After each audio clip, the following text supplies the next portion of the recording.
Oh, Jesus. Committee will come to order.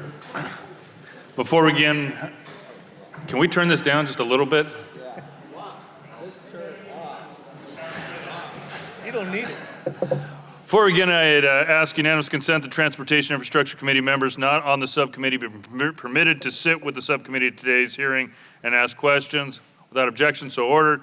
Good morning and welcome to today's hearing to consider the challenges and opportunities of intercity passenger rail service. At the outset, I want to thank Mr. Capuano. He and I have worked very closely on Amtrak for reauthorization for the last 5 years, as well as the FAST Act. We've continued to push reforms that help us to unleash capital across the country and establishing a good state of repair with Amtrak and other areas along the program. Also pleased to see the progress that's been made on the implementation of PRIA, the Passenger Rail Investment and Improvement Act of 2008. Consistent methodology to allocate operating and capital costs associated with Amtrak corridor services has been implemented, and a methodology to allocate costs among all the users of the Northeast Corridor is in the process of being implemented. As a result of these changes, this year Amtrak will receive $286.6 million from 18 states and approximately $119 million from commuter authorities. But in one respect, our approach to intercity passenger rail service has been scattershot. Over $10 billion was appropriated by ARA, American Recovery and Reinvestment Act, during the fiscal year of 2010 to fund conventional and high-speed passenger rail projects. But rather than investing these funds strategically to achieve specific outcomes, the previous administration distributed the funds widely, making about 150 grants to 34 states, the District of Columbia, and Amtrak. The result is the most of the improvement made across the country has been incremental at best. And further, about $1 billion of the $8 billion in ARA funds has not been spent and will be turned back to the Treasury in September. Particularly concerning to me is that nearly $4 billion of the funding was dedicated to California high-speed rail, which has seen skyrocketing costs. At the same time, the scope of the project has diminished. What was sold to the voters is a $33 billion project that would connect all of California's major cities by 2020 is now a $64 billion project without connections to Sacramento and San Diego, with an optimistic completion date of 2029 and blended service over commuter rail at both ends of the line. The initial operating segment alone, extending from San Jose to a north point somewhere north of Bakersfield, will cost over $20 billion. Other members of the subcommittee may also have concerns about the projects selected to receive ARA funding. Given the limited federal dollars available for intercity passenger rail projects, it's imperative that projects be better prioritized to accomplish specific national goals. This hearing is also about understanding new technologies that will transform our passenger rail network. As an example, a number of members of this committee have experienced high-speed trains in Europe and Asia and alternative technologies such as maglev. I want to thank all of our witnesses for being here today and look forward to a lively discussion. I now recognize the ranking member, Mr. Capuano, for his opening statement. Thank you, Mr. Chairman. As usual, I will be brief. I want to thank the panel for being here. I look forward to your testimony. As always, we are always learning from the things we do right and the things we do wrong. And I'm looking forward to having a lively and thoughtful and informative discussion today. And with that, I will simply also ask that, Mr. Chairman, I ask unanimous consent to include the gentlewoman from Texas, Ms. Johnson's written statement in the hearing record.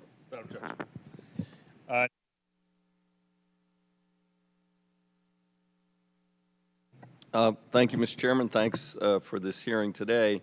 It's titled, it's yet another in a series of building a 21st century infrastructure for America.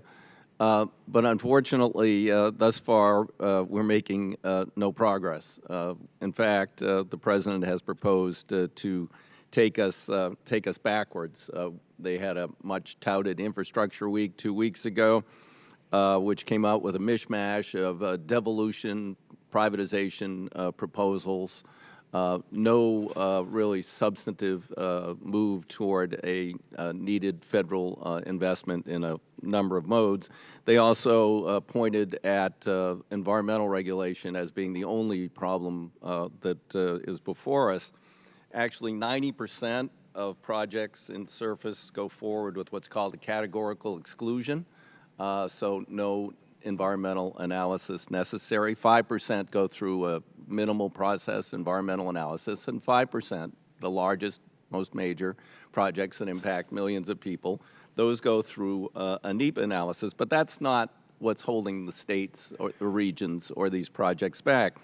In fact, the Department of the Treasury came out with a report that says a lack of public funding is by far the most common factor hindering the completion of transportation and water infrastructure projects.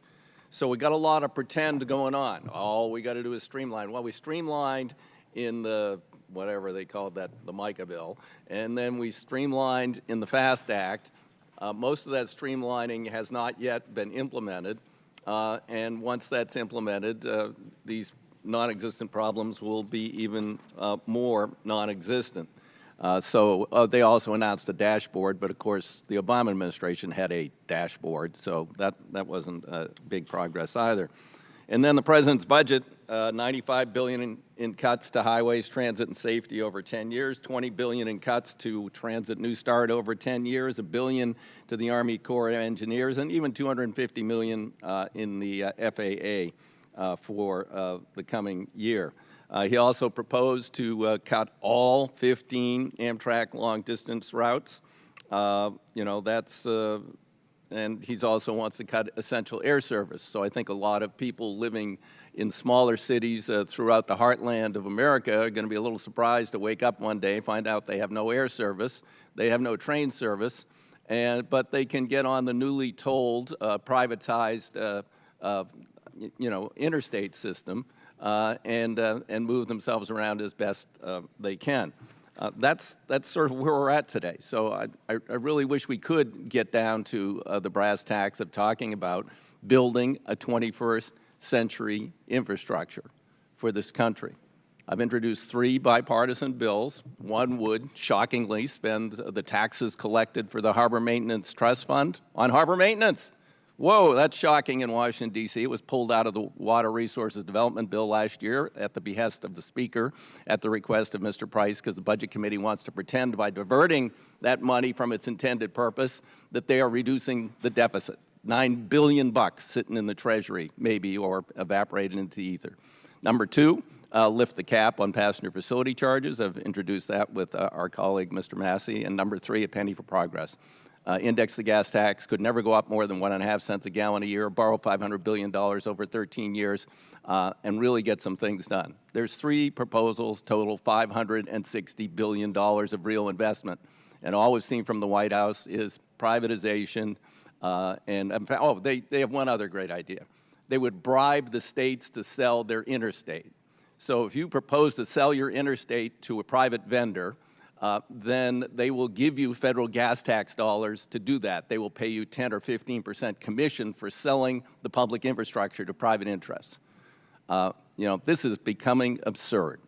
So I hope today we can begin to talk about the real needs of Amtrak, and we were really going to find the investment money that Amtrak needs for the Northeast Corridor and the national system. Thank you, Mr. Chairman. Thank you, Mr. DeFazio. I'd now like to welcome our panel of witnesses, Mr. Paul Nissenbaum, who is the Associate Administrator for the Rail Policy and Development at FRA, Mr. Charles Wick Mormon, the President and Chief Executive Officer of Amtrak.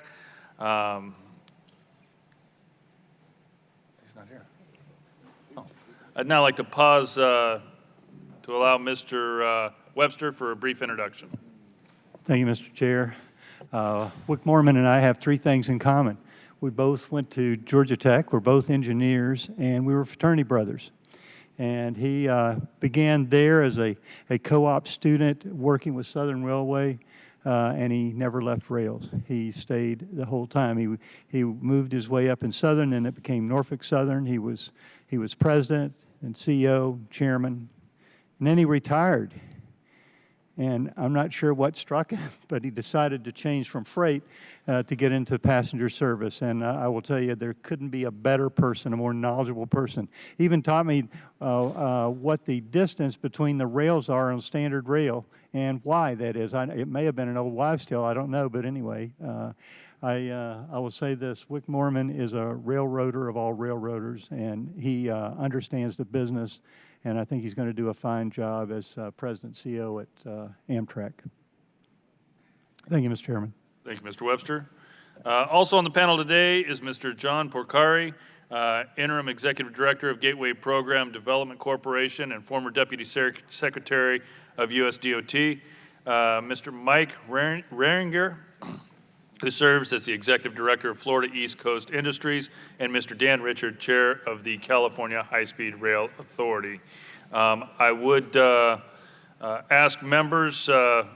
Nissenbaum is a career employee. There is no administrator. We're still waiting for staffing up of FRA, but he came at our request and may not be able to answer questions specific to the president's new plan. But nevertheless, I asked him to be here to answer some of the FRA questions as they pertain to a number of our rail projects. If there are other specific questions, I think we can send them in writing to the FRA afterwards. I ask unanimous consent that our witnesses' full statements be included in the record without objection, so ordered. Since your written testimony has been made part of the record, the committee requests that you limit your summary to 5 minutes. Now recognize Mr. Nissenbaum for your opening statement. Thank you, Mr. Chairman, and good morning, Ranking Member DeFazio, Ranking Member Capuano, and members of the subcommittee. My name is Paul Nissenbaum. I'm the FRA's Associate Administrator for the Office of Railroad Policy and Development, which oversees the planning and delivery of passenger and freight rail development programs, including oversight of Amtrak. I've had the privilege of serving under 3 administrations as a career member of the Senior Executive Service, and as such, it is an honor to be here before you today to discuss the challenges and opportunities for intercity passenger rail. I've submitted my full statement to the committee and asked that it be made part of the hearing record. FRA would like to recognize the committee's commitment to rail embodied in the FAST Act. The FAST Act represents a historic milestone in that for the first time, intercity passenger rail has been included in a comprehensive multimodal surface transportation authorization. The FAST Act builds on policies and programs this committee established back in 2008 in PREA, which shifted much of the responsibility for passenger rail development to the states. Notably, PREA established new cost-sharing frameworks between Amtrak and the states and authorized competitive passenger rail grant programs directed to the states, including the High-Speed Intercity Passenger Rail, or HISPR program. Since January 2010, the HISPR program has supported nearly 150 projects in 35 states and the District of Columbia. About 85% of those investments are concentrated in 6 corridors around the country. These projects are improving the rider experience by increasing reliability, adding new capacity, reducing travel times, and making stations and equipment more efficient and accessible. Many of these projects have benefited the broader rail network, including freight rail services, by increasing capacity, reducing congestion, and improving fluidity and safety. In addition to critical infrastructure projects, the HISPR program supported state planning, project development, and environmental work. The products that result from these efforts will lay the foundation for future construction projects and service improvements, establishing a strong pipeline of potential rail capital projects that are ready for funding and financing solutions. To help mitigate program implementation challenges and ensure proper stewardship of taxpayer dollars, FRA has established a risk-based oversight program for all of the agency's grant programs, including HISPR. This oversight approach comprises 3 major components: grant compliance, technical assistance to grantees, and project implementation oversight, which involves managing project scope, schedule, and budget. In the recently passed 2017 Appropriations Act, Congress provided funds for the competitive rail grant programs authorized in the FAST Act. FRA is currently working to develop the notices of funding opportunity for these grant programs so that sponsors of eligible projects can leverage investment to help advance passenger and freight projects. The Department of Transportation also provides credit opportunities, including TIFIA, RIF, and private activity bonds that project sponsors can pursue. These programs are managed by the department's Build America Bureau, which works closely with FRA to help project sponsors navigate and accelerate federal permitting and procedural requirements in order to get projects ready for funding or financing as quickly and efficiently as possible. To that end, FRA is working on a number of project delivery reforms to reduce duplication of environmental reviews and enhance interagency coordination. FRA has also been working with Amtrak to make changes to its account structure and planning and reporting requirements. These reforms, which were developed under the leadership of this committee and included in the FAST Act, will significantly improve Amtrak's transparency in the delivery of its services. I'd like to close by thanking the committee for recognizing how integral rail is to a competitive U.S. multimodal transportation system. Making investments in rail that are market appropriate will ensure that we meet the demands of America's growing economy in a safe, reliable, and efficient manner while maximizing public benefits across all modes. Thank you again, Mr. Chairman, for the opportunity to testify, and I'm happy to answer any questions you may have. Thank you. Mr. Mormon, you're recognized for 5 minutes. Chairman Denham, ranking members Capuano and DeFazio, members of the subcommittee and fellow witnesses, good morning. Thank you. A special thanks to Representative Webster for that gracious introduction. I can tell you that many of our former fraternity brothers are very surprised that either of us amounted to anything. It is my privilege to be here today, or at least me, sorry, Dan, on behalf of Amtrak to discuss our role in America's multimodal transportation system. On many fronts, Amtrak is taking important steps to ensure that our business reaches the next level of success. Building on several years of record-setting ridership, last year we welcomed aboard a record 31.3 million passengers, and every day more than 300 of our trains carry almost 86,000 riders across the country. We serve more than 500 destinations in 46 states and the District of Columbia, over more than 21,000 miles of route. And we are the nation's only high-speed intercity passenger rail provider operating at speeds up to 150 miles per hour. More than half of our trains have a top speed of over 100 miles per hour. Building on my career in the private sector, I've led a reorganization of Amtrak over this past year to instill a more corporate culture through the company. We're focused on a more streamlined structure with enhanced project delivery capabilities. We're nearing our 50th anniversary, and as we approach that milestone, I can tell you we remain relentlessly focused on safety and efficiency. Already, we cover an industry-leading 94% of our operating expenses, and we spend $1.7 billion annually on domestic goods and services. We've simplified our chain of command, we've clarified responsibilities and accountabilities, and that will enable us to be more bottom-line driven and customer-centric. That's my objective with our employees, our customers, and with you, our investors. These changes will allow us to do more, to do what we do better, and to be more responsive to our federal, state, and local partners. The services we provide across our network perform a vital role in the country's transportation network. Whether it's long-distance trains connecting otherwise isolated communities across the country, or state-supported trains that have seen 90% growth in the last 18 years, or the Northeast Corridor, where Amtrak and its commuter partners help provide 820,000 passenger trips a day. Amtrak enables the economic vitality of America from rural towns to our largest cities. Any network as complex as ours will always face challenges, from weather disruptions and old equipment to limited capacity and rising customer expectations. We at Amtrak are tackling these head-on and applying new project delivery capabilities to the very difficult tasks associated with renewing our aging assets, strengthening our infrastructure, and upgrading to much-needed capacity. We would not be good stewards of the assets entrusted to us if we were not planning to rebuild and expand them as needed for the future.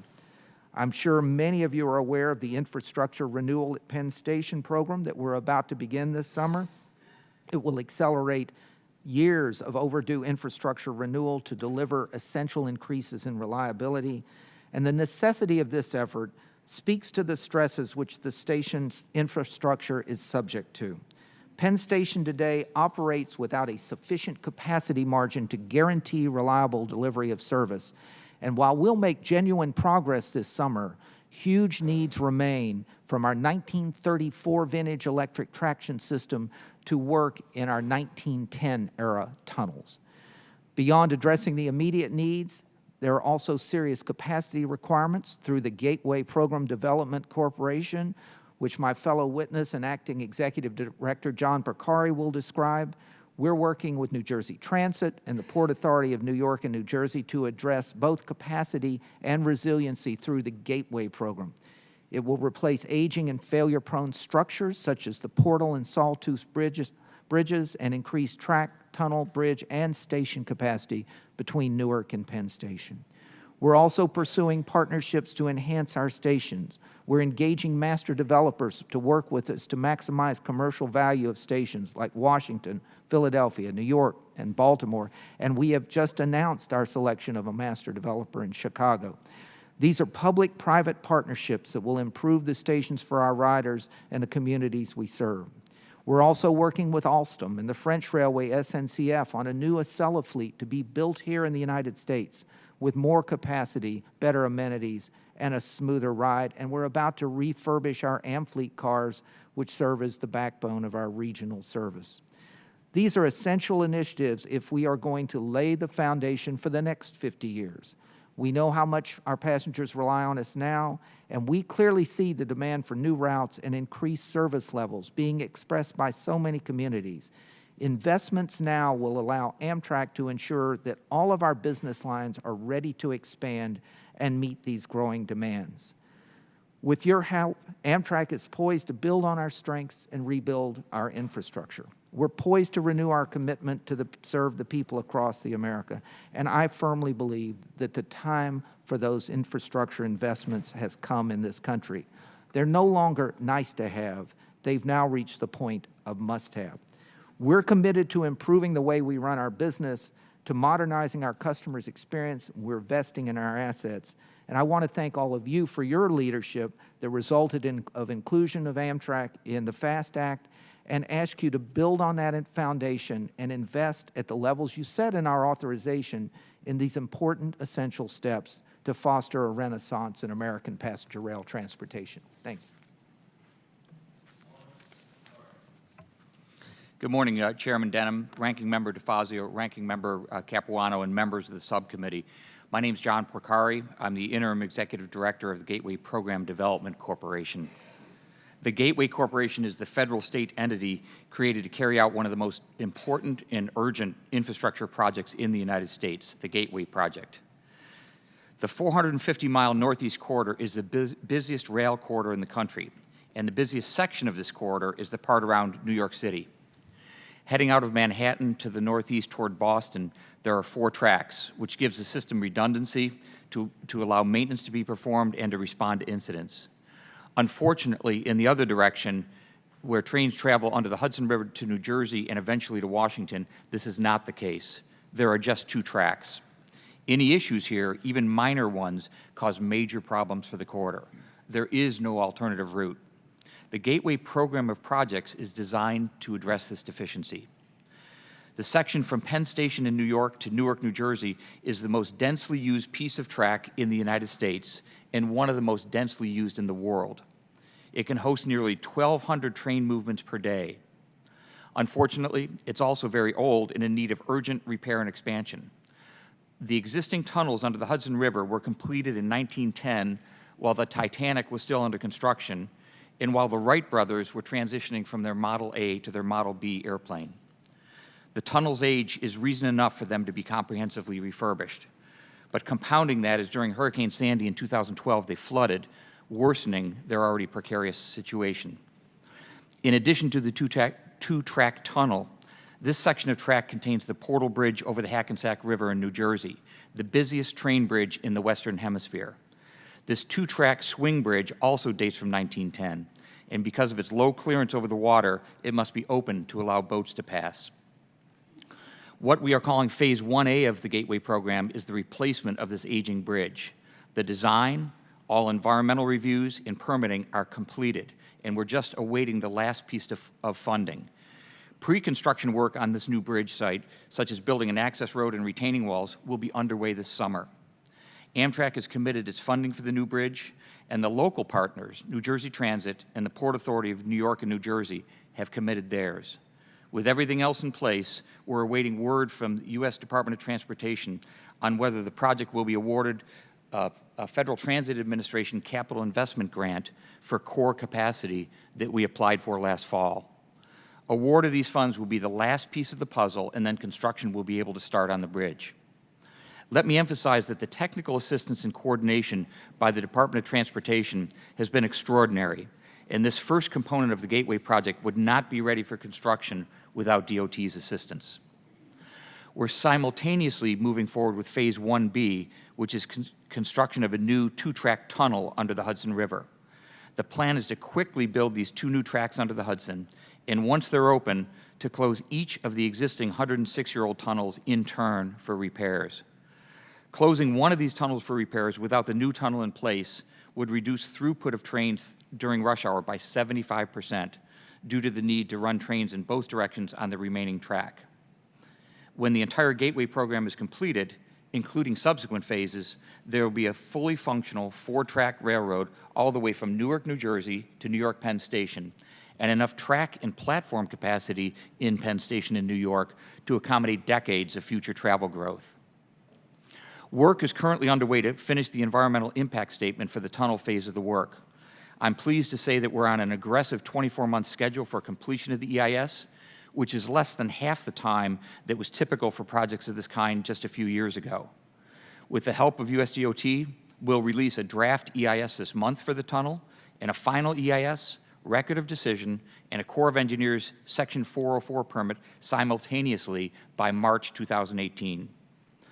In addition to giving us an urgently needed transportation project that eliminates a single point of failure for 10% of America's gross domestic product, this project serves as an example of how environmental reviews for even complex, expensive projects can be expedited without any compromise to environmental outcomes. In the coming weeks, we'll be holding an industry forum to solicit input from private sector experts about how they believe the tunnel project can be most efficiently delivered. We're looking to tap into the best thinking from the private sector about how to get the tunnel project built quickly and cost effectively. This will be followed by a request for information process. We're actively evaluating design build and public-private partnerships, for example, for the tunnel. Despite the strong cooperation that's already in place between the national, state, and local stakeholders, it's not realistic to think that an infrastructure project of this magnitude can succeed without an appropriate federal financial commitment. A project of national significance like Gateway requires this combined federal, state, local commitment. As we all know, America has huge infrastructure needs, and it's heartening to see that this subcommittee recognizes that rail is an important part of the equation. Just as our parents and grandparents, and in the case of the existing 106-year-old Gateway Bridge and Tunnel, our great-grandparents designed, built, and paid for the transportation infrastructure that's literally the foundation of our current economy, in much more difficult circumstances than we're experiencing today, we have to do the same for the benefit of our children and generations to come. I would submit there's no more urgent infrastructure project in the country than Gateway. Thank you, Mr. Chairman, for the opportunity to testify, and I look forward to answering any questions. Thank you. Mr. Reininger. Chairman Denham, Ranking Member Capuano, and members of the subcommittee, thank you for the invitation to participate in this hearing and to share a private industry perspective on the opportunity to introduce intercity passenger rail as a new transportation solution needed in many cities across the country. My name is Mike Reininger, and I'm the Executive Director of Florida East Coast Industries. We are an infrastructure and real estate development company based in Miami, where we are represented by your committee colleague and our distinguished Congresswoman, Frederica Wilson. Further along our corridor, we are also represented by distinguished members Dan Webster, Lois Frankel, and Brian Mast. FECI is the parent company of All Aboard Florida, which was established in 2012 to pursue passenger rail opportunities on a private for-profit basis. FECI traces its roots to the late 1890s and the company founded by Henry Flagler, who first introduced the integrated rail network, which gave rise to Florida's rapid growth. After some 120 years of continuous operations, that railroad remains a profitable private enterprise. Leveraging this legacy and historic assets, we have invested about $2 billion of private capital over the last 5 years, and in about 90 days, we will launch Brightline.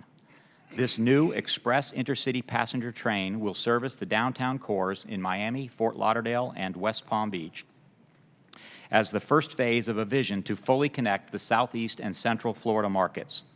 Today, 400 million trips are taken annually in this market, relying on roads and airways that are among the most congested in the nation. These trips, which we see as too long to drive and too short to fly, represent the opportunity for the next generation of American train travel. Brightline will carry our customers in a new fleet of innovative 100% Buy America trains to 3 new stations across 70 miles of modernized railroad that includes PTC.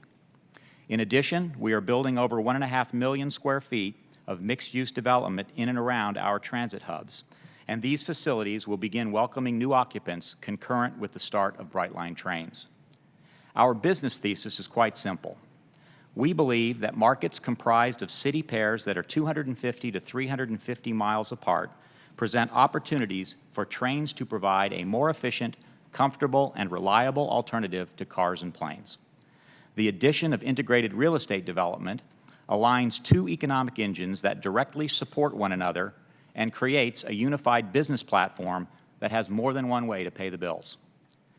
Our experiences have sharpened our perspective on several key factors where enhanced interaction between government and industry will contribute to faster results, encourage private capital investment earmarked for infrastructure, and contribute new capacity into our transportation networks.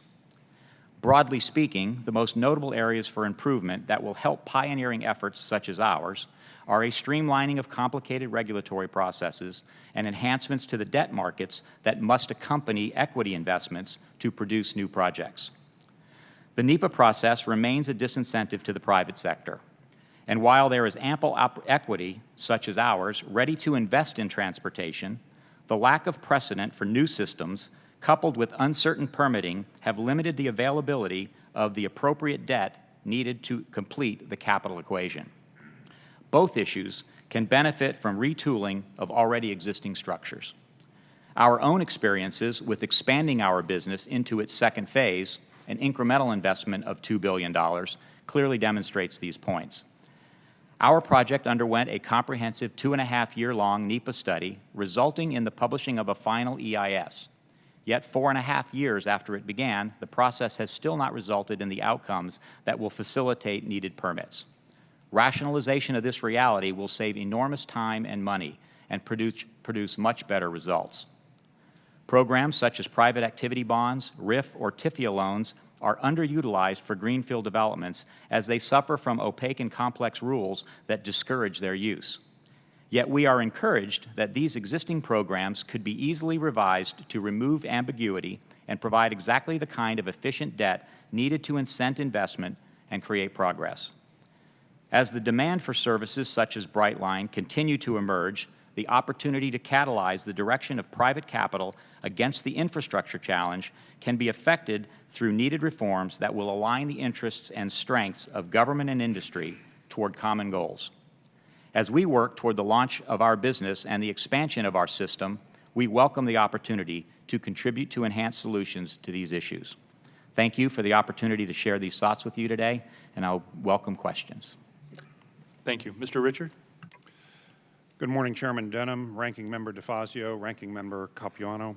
My name is Dan Richard. I am the chair of the governing board of the California High-Speed Rail Authority, and it's a privilege to appear before this committee today.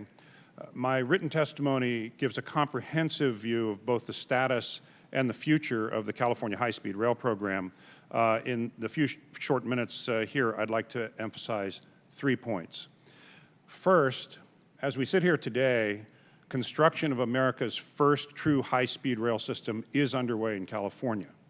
The 119-mile spinal section of the project, with $3 billion of contracts already underway, has put 1,200 workers at 14 sites to work building this project. And this has all resulted from the American Reinvestment and Recovery Act, and I wanted to report to you that that act is performing as it was designed, and we thank the Congress of the United States and the administration for this support. As a result of this, right now, 630 private sector firms are working on the project. Of that, 373 small businesses. And I know, Mr. Chairman, of special interest to you, 45 businesses that are owned and operated by disabled American veterans are working on the high-speed rail project in California today. And it's not just the businesses that are owned. Veterans like a 32-year-old former Marine, Fernando Madrigal, is now earning $22 an hour as a third-year apprentice electrician, having served our country in Iraq and Afghanistan. This is what the ARA Act was intended to do, and it is performing as you wanted it to. I also want this committee and the Congress to know that in this construction activity, every ounce of steel, every ounce of concrete that is being used right now is produced in America, domestically. And we will continue to respect the Buy America provisions that were installed by the Congress as we move forward. In addition to the direct work having dramatic direct effects on unemployment in one of the most challenging, economically challenging regions in California, we've seen, for example, that the unemployment rate in Fresno County, which ranks as, in fact, the poorest county in California with a 25.2% poverty rate. The unemployment rate in Fresno County has fallen below 10% for only the fourth time in the last 25 years. And that's attributable to the investments that are being made by high-speed rail. And there are indirect benefits as well. Part of this construction will remove 55 at-grade crossings, dangerous at-grade crossings up and down the Central Valley of California, and replace them with grade separations. And we are expanding freight capacity by moving to a new parallel passenger rail system, and this is very important.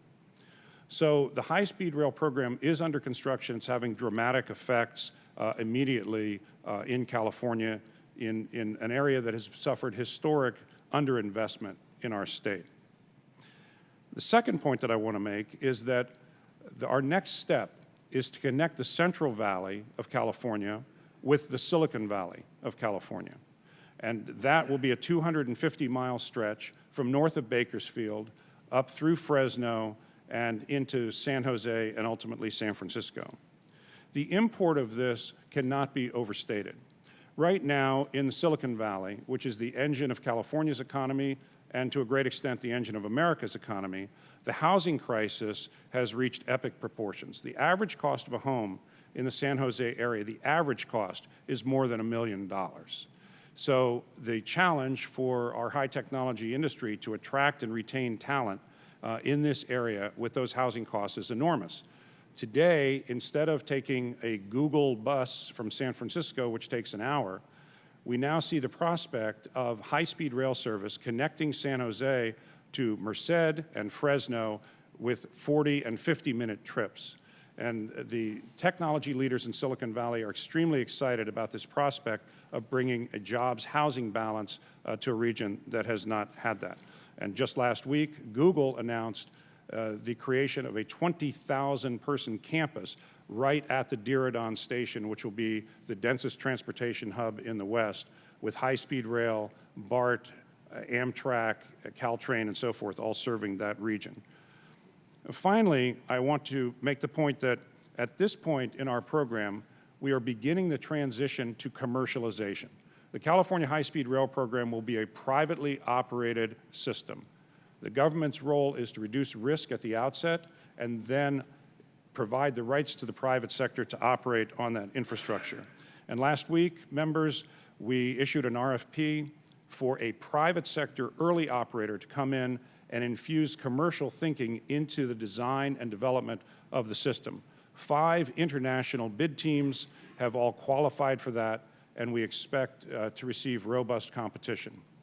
So we are underway with construction of this system. We see the next step leading to either further connections between our economic regions, and we're moving towards the commercialization sector of commercialization phase of high-speed rail in California.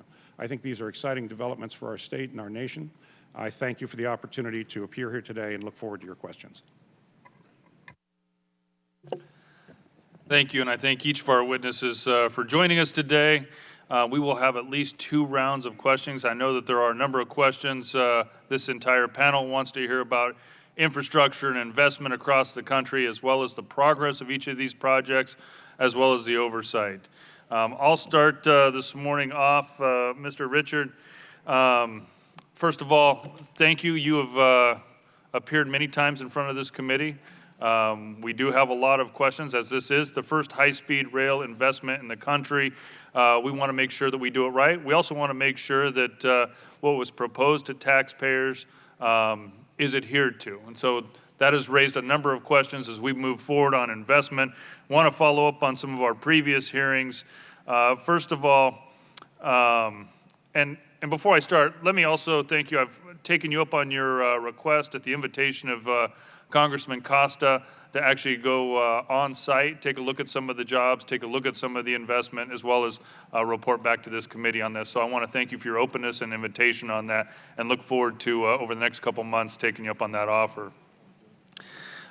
First of all, on page 13 of your 2016 business plan, it states, and I quote, since the inception of planning for high-speed rail in California, it's been assumed that the program would be funded with federal funds, state funds, and private sector investment, each at approximately 1/3.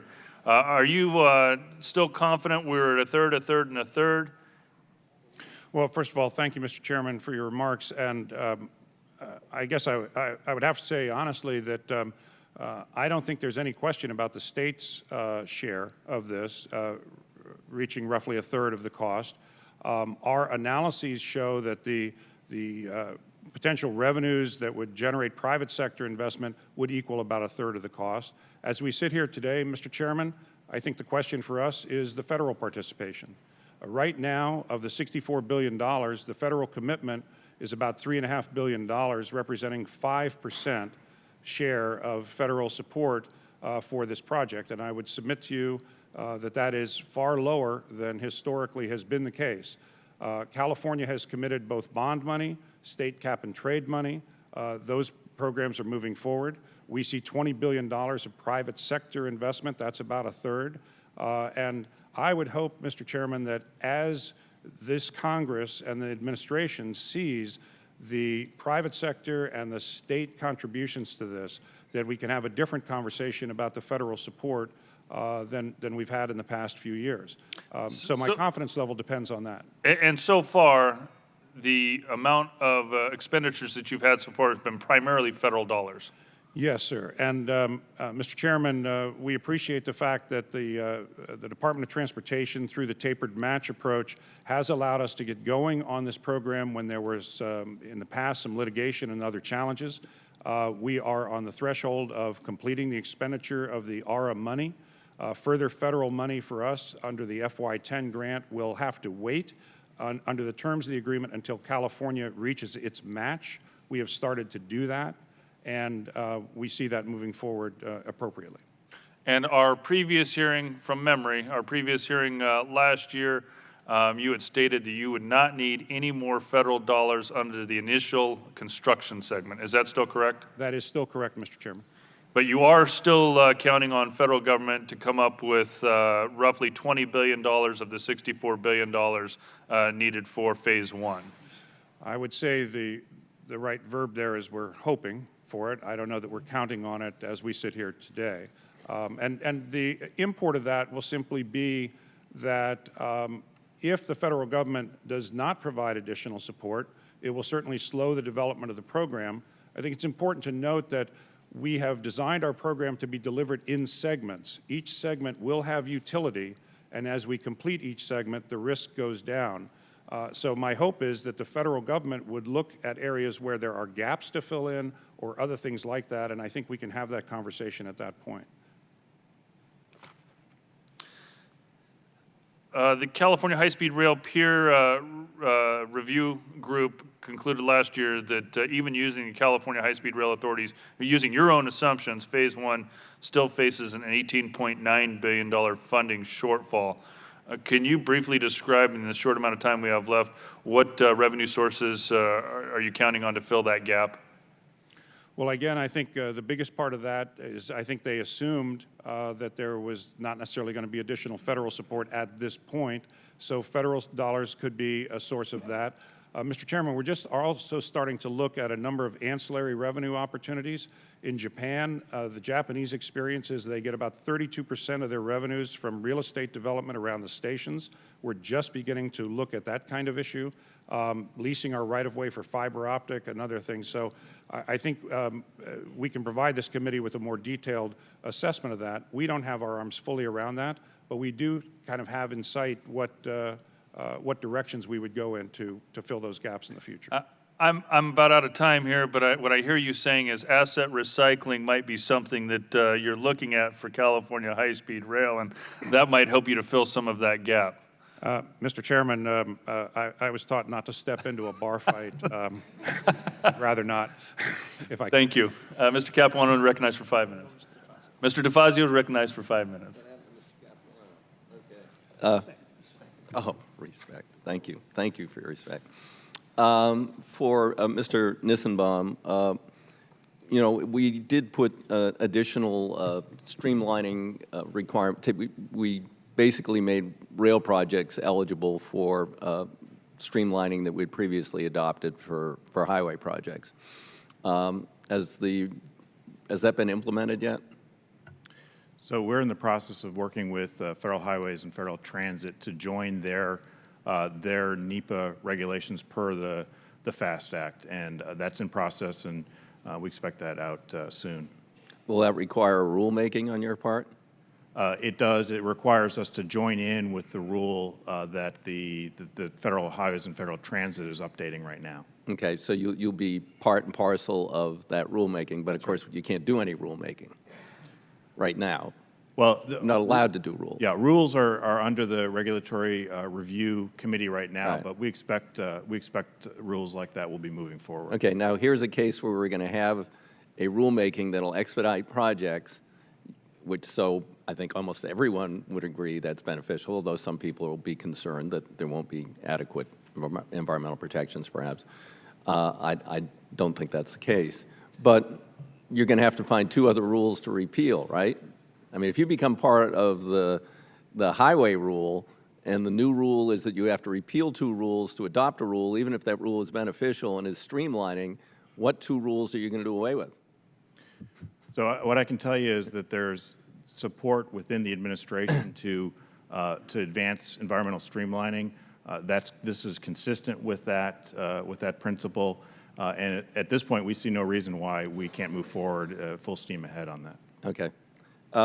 To President Moorman, the president has proposed, for you to focus on, core assets or something like that, and they want to get rid of all your long-distance routes. And as I said in my opening remarks, that would leave many communities throughout the heartland of America without either air service or rail service. Is that going to save you money if we cut all those routes, and will it have an impact beyond the heartland of America? That's an excellent question in that while I think there's a conversation that you can have about the efficacy and the need of just the long-distance network and the routes that we serve, the true impact is more severe in that when you look at how Amtrak does its accounting and look at the long-distance network itself, the long-distance fares, which are roughly $500 million a year, cover the fuel costs, cover the crew costs, and cover the base operation of the network, where the loss is incurred really is in the allocated cost, the cost of the reservation system for the entire network, for the law department, all of the SG&A. And if, in fact, the funding for the long-distance network was withdrawn abruptly and we were ordered to stop it, we would lose all of the revenue. We would have significant labor protection because we, like all railroads, have labor protection in our agreements, and we would continue to incur most of our labor costs, which would be $300 to $400 million, and then all of the allocated costs that now go with the long-distance network, we would cut some, but the rest would just then go to the states, back to the state-supported business and the corridor. The net result of an abrupt change like that we would essentially stop investing in the Northeast corridor. We would not have the cash. Okay, that's helpful. Just one, and Mr. Bricari, your project, I was just talking to my colleague, Mr. Payne here about, what's the name of that bridge? Portal Bridge. The Portal Bridge. And he was talking about, he witnessed it opening and closing, but it doesn't quite line up, so the guy gets out a sledgehammer. And, are we near the point of failure on this bridge? It's an excellent question. The good news is it functions very well for a 106-year-old bridge, but the bad news is it is 106 years old. And there have been operationally repeated incidents where it doesn't open and close successfully, which stops the entire Northeast corridor. That's in addition to the capacity issues. One of the design features of the new bridge that we're ready for construction on is it is high enough over the Hackensack River that it does not have to open or close. It will be a fixed span bridge. Yes, it is true that blunt instruments have to be used at times to make it operate, and it's ironic that we're having a hearing on building a 21st century infrastructure, and it starts with, in my estimation, taking some early 20th century infrastructure and trying to rehabilitate it and replace it. Okay, thank you. Thank you, Mr. Chairman. Mr. Duncan. Thank you, Mr. Chairman. Mr. Moorman, in your testimony, you said you're now covering 94% of our investment, and I would like to have you explain that just a little bit more. And you said also it's a record, and I would like to know, how does that compare to what would that figure have been, say, 10 years ago or a few years ago? We do cover 94% of our operating costs. And as I said, if you look across the globe, that's an admirable number. I can only speculate about 10 years ago. I would tell you I know it would be substantially less. And Amtrak has done a lot of things to improve that. The revenues on the Northeast Corridor with the introduction of Acela were a big component of that. And I won't sit here today and tell you that we'll get to 100% next year or the year after, but I think we'll continue to drive that down. The staff tells us that you had a loss on operations last year of $800 million. Do you see that going down, or is that the look on your face? You seem to think that may not be accurate. I am not sure, Congressman, where that number came from. If you look at our reporting, the operating loss for the company last year was $230 million. $230 million. Yes, sir. Okay. All right, Mr. Reininger, people all over the country are moving from the high-tax states to the low-tax states, and an example of that, New York had 41 congressmen in the 1970s. Now they've got 27, and I was told last week they're going to go to 25 maybe in the next census. Nothing against New York, but it's because this has been very beneficial to my state. The Nashville area is exploding in population, and the Knoxville area, which I represent, is having very fast growth, just right behind Nashville. Your minimum estimate on distances, 250 miles to 350 miles. The downtown Knoxville to downtown Nashville is 185 miles. Do you think that a route between Knoxville and Nashville could be profitable considering the tremendous population growth that both cities are having? Thank you for that question, Mr. Duncan. It could be. I would tell you that the things that would have to be understood pretty clearly to know whether it could feasibly work on its own would be probably three things. Number one would be the magnitude of capital investment that would be necessary in order to put the system into operation, and that would be dependent on perhaps the ability to leverage other existing assets that might be contributory to that answer. Number two is the absolute size of the marketplace that you have, including the diversity of the passengers that you would be fulfilling. Are they all business travelers, or are there other market segments that could supplement sort of that overall market equation? And then importantly, it will be the nature of the service relative to the alternatives. Will traveling by train be a quicker and more reliable service than the alternative, which would probably be predominantly driving in that particular case? And if it is, then history has shown us across the world that there is an opportunity for a successful passenger train implementation in those kinds of markets. All right. Thank you, Mr. Richard. Once again, the staff tells me that the original estimate on the cost of your project was approximately 22 to 25 billion, and that now we're already at 64, 65 billion. Are we going to? Is this going to be one of those projects where we see just unbelievable cost overruns by the time the completion date? I understand is 2029. What are you doing to make sure that we just don't see an explosion in the costs of this project? Congressman, this is a really critical question, and my answer to this is that when we came in, when I was appointed, we came in 2011. We looked at the costs, and those earlier estimates were probably based on 2006 year dollar estimates, whatever, but it was clearly higher. And we're the ones who came in and told the public it's going to be more than you've been told in the past. And notwithstanding that, our legislature decided to move forward. But as I've reflected on this, and I think this is a critical point, the cost growth that we've seen now is not the result of construction costs going out of control. In fact, there's really been very little of that. Our construction bids have come in hundreds of millions of dollars below the engineers' estimates. The cost growth in the program is the difference between what people estimated when they were looking at a map and had a magic marker and were drawing it, and when you actually get out there and find that, you know, you're really going to have to move this food processing facility. You're really going to have to underground in this area. You're really going to have to protect this ag land over here. You're going to have to protect this waterway over here. So the cost growth has all been the difference between somebody's initial plan and going out and looking on the ground. If you will, I would say it's the social costs being brought into the cost of the program. As we've gotten into construction, we have very tight standards and we are maintaining our construction budget. So your question is really essential. As a representative of the taxpayers, we are not seeing that kind of cost growth. What we're seeing is that the initial estimates really didn't account for what it takes to build this on the ground and protect communities and ag land.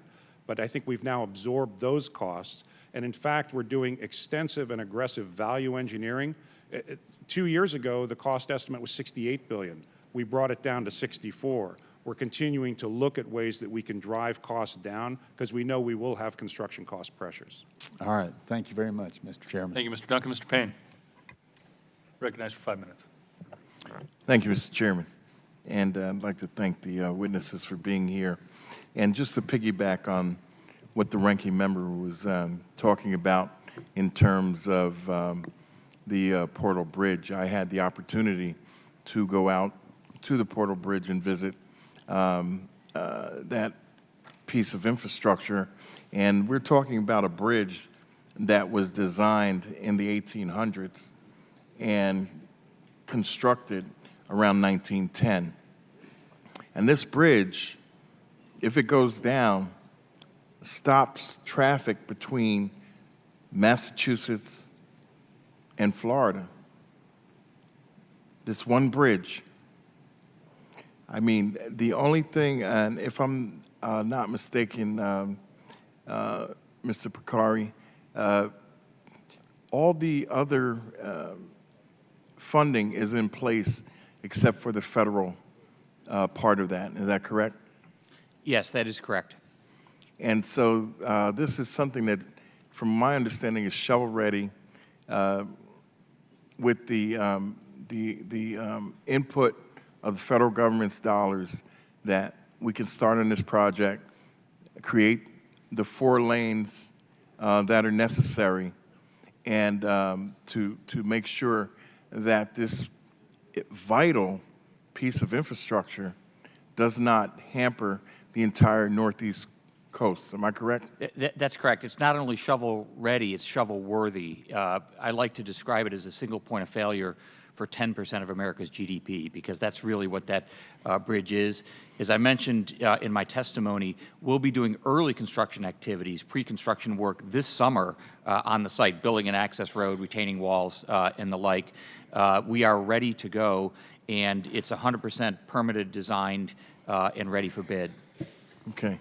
And Mr. Chairman, I hope that we could really bring attention to how vital this single bridge is. I mean, they actually have to, it swivels, and when it goes back, it never, 9 times out of 10, it does not go back into position.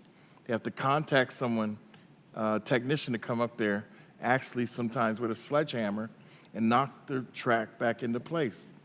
And this is a bridge between Florida and Massachusetts that if it's down, everything is stifled, it's cut off. And I think that the only thing that is holding it up is our input. So I hope we can take a look at that just so you can understand and the committee can understand how vital this really is. So let's see. And Mr. Moorman, as as a regular Amtrak rider myself and a believer in the potential of intercity rail, and I really appreciate the unique and critical role Amtrak plays in my region and for the entire country. I also understand that Congress's inability or unwillingness to come up with the reliable funding stream for Amtrak since its inception has contributed to your company's shortcomings in updating infrastructure. And, we want to focus on that aging infrastructure. Earlier this spring, there were a couple derailments at New York Penn Station. As a matter of fact, I was on the platform in Newark for one of those derailments, waiting to come to Washington. Thankfully, no one was seriously injured. The more significant derailment delays for a week and has, it led to Amtrak's accelerated infrastructure renewal plan. You mentioned in your testimony, while it is correct that Amtrak passengers will suffer the greatest impact of this plan proportionally, I also know that New Jersey Transit customers will be impacted will far outpace Amtrak's. So how did Amtrak's infrastructure at Penn Station get to this point, and how do we ensure that the infrastructure failures don't continue to hamstring commuters? That's an excellent question. I would tell you that I think Amtrak got to this point over a period of years, particularly in the 1990s and the 2000s when it was not funded adequately, and as a result, we did not do the renewal work that should have been done, not only in Penn Station, but in a lot of the corridor. We started that renewal process a few years ago when our funding levels improved, but we were trying to do it essentially on the weekends because there's been a great understandable unwillingness to do work that disrupts the weekday traveler. But this second derailment, the more disruptive one that you talked about, occurred, and quite frankly, I went down and started looking around in the station. It is a terrifically difficult place to work. There are trains 24 hours a day. It's a maze of track work. But based on the conditions I saw and other people who have expertise that I trust saw, we came to the conclusion that trying to kind of piecemeal this on weekends for the next few years would create more situations where we would have disruptive events, unplanned events, and we needed to go ahead and take aggressive action to renew the infrastructure, and that's what we're doing this summer. Thank you, Mr. Payne. Mr. Webster, recognized for 5 minutes. Thank you, Mr. Chair. I have a question. Mr. Reiniger, you are doing sort of you're plowing new ground, at least for the current time frame. I was wondering as you plow this ground, what's your biggest frustration with the federal government? So as the stewards of private capital investment, we have to remain diligent with respect to the efficient use of that capital, and that really runs through the value of time. As processes are undertaken, the longer those processes take, the more challenge that puts on the economics of the end game operation of the private sector business. And so what that does in effect is it robs available funds that could be used for capital investment into actual hard assets and operating businesses and utilizes them for other purposes. And so if I were to isolate one thing, I would say it would be a more private sector like appreciation for the value of time. So is it impact studies, things like that? Or Certainly, the processes that I described earlier, such as our experience with the NEPA process, would be a part of it. By their very nature, projects like ours, like any infrastructure project, are multi-jurisdictional, right? They, by definition, go through more than one jurisdiction at multiple levels, at the federal level, at the state level, and at the local level. And because of a lack of cohesion around those processes, it has the result of protracting processes and extending time frames and causing complications that result in a lack of efficiency with the use of the capital. Wick, you had mentioned that in this there's a white page on a couple pages on the Northeast Corridor, and in there it implies that the environmental review process is consecutive. Is that mean it sort of goes from one to the next one to the next one and the next one, as opposed to doing it concurrent?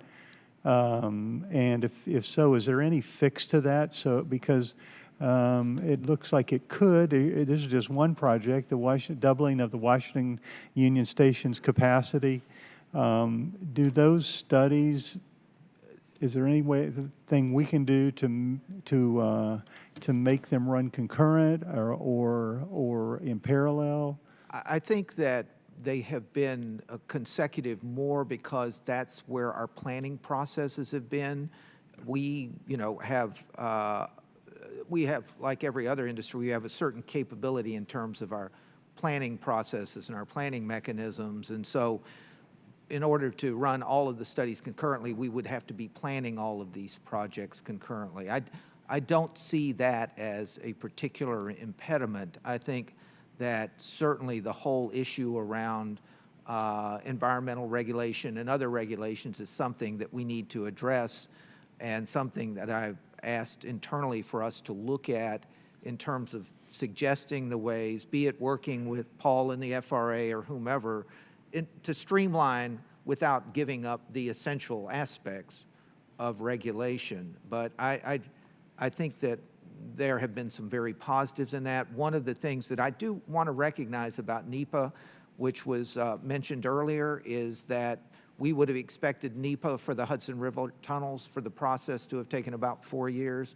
It took about 2, and in fact, we'll be ready to go, as John said, early next year. But the thing I would assure you, and I think it goes to the other testimony, that we're also very focused right now at Amtrak in terms of looking at where we can ask the federal government to help us do things more quickly. And I'm hopeful that we're going to get a very positive response. So time is money, just as it is with all aboard? Yeah. Yes, sir. Time is money. And the one thing I will tell you and the whole committee is that our intent at Amtrak is to look at the money that we're given just like a private company looks at their money, to guard it and to spend it wisely. Thank you very much. Yield back. Mr. Nadler, you're recognized for 5 minutes. Thank you, Mr. Chairman. Mr. Procari, as you pointed out in your testimony, the Hudson River tunnels were completed in 1910 while the Titanic was under construction. They've lasted better than the Titanic, I must say. Amtrak's infrastructure along the Northeast Corridor is not just old, but it has suffered decades of underinvestment. Congress has for many years refused to provide adequate funding to bring the system into a state of good repair, let alone to upgrade it. We should have built new tunnels and expanded capacity in the Northeast Corridor long ago, but the damage to the existing tunnels caused by Hurricane Sandy has brought a real new urgency to the situation. The Gateway project, which includes the construction of a new tunnel under the Hudson, is widely recognized as one of the highest priority transportation projects in the country. But it will take more than lip service to get it done. We need a willingness to spend real federal funds. Mr. Bakari and Mr. Moorman, which federal programs are you depending on to fund the Gateway project? Excellent question. So as I mentioned, the local funding's in place for the first piece of it, the Portal North Bridge. The federal funding we have requested for that is what's called the Core Capacity Program within the Federal Transit Administration, because you're literally adding to the core capacity of an existing system. For the tunnel portion of the project, it would be similarly structured with a local commitment, and the federal commitment would likely be the Core Capacity Program as well. I should point out that for the tunnel, regardless of the delivery methodology, in other words, whether it's design, bid, build, public-private partnership, so it could well include private investment as part of it. In any event, a substantial federal investment component is required. In my experience nationwide, there is no project of national significance that doesn't require a federal funding investment. Did you want to add to that, or? I would point out, just to build on John's last point, that I'm a great believer in private investment. And You would what? I'm sorry? I'm a great believer in private investment and the efficiency of the private sector in delivering projects. But when you look at something like Gateway, we will do everything we can to structure a private investment component of that.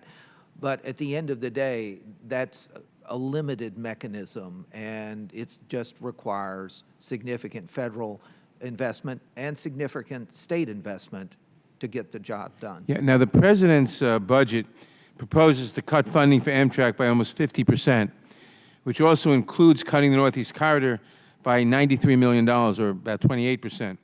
The President's budget also recommends phasing down FDA capital investment grants, new starts, and core capacity grants. And DOT announced that it does not intend to sign any new full funding grant agreements under the program. Again, if Congress were to enact the President's budget request, or if FTA were to refuse to sign FFGA full funding grant agreements for new projects, what would that mean for the Gateway project? To be clear, Mr. Nadler, for both the Portal Bridge and the tunnel, those projects cannot go forward without a federal commitment.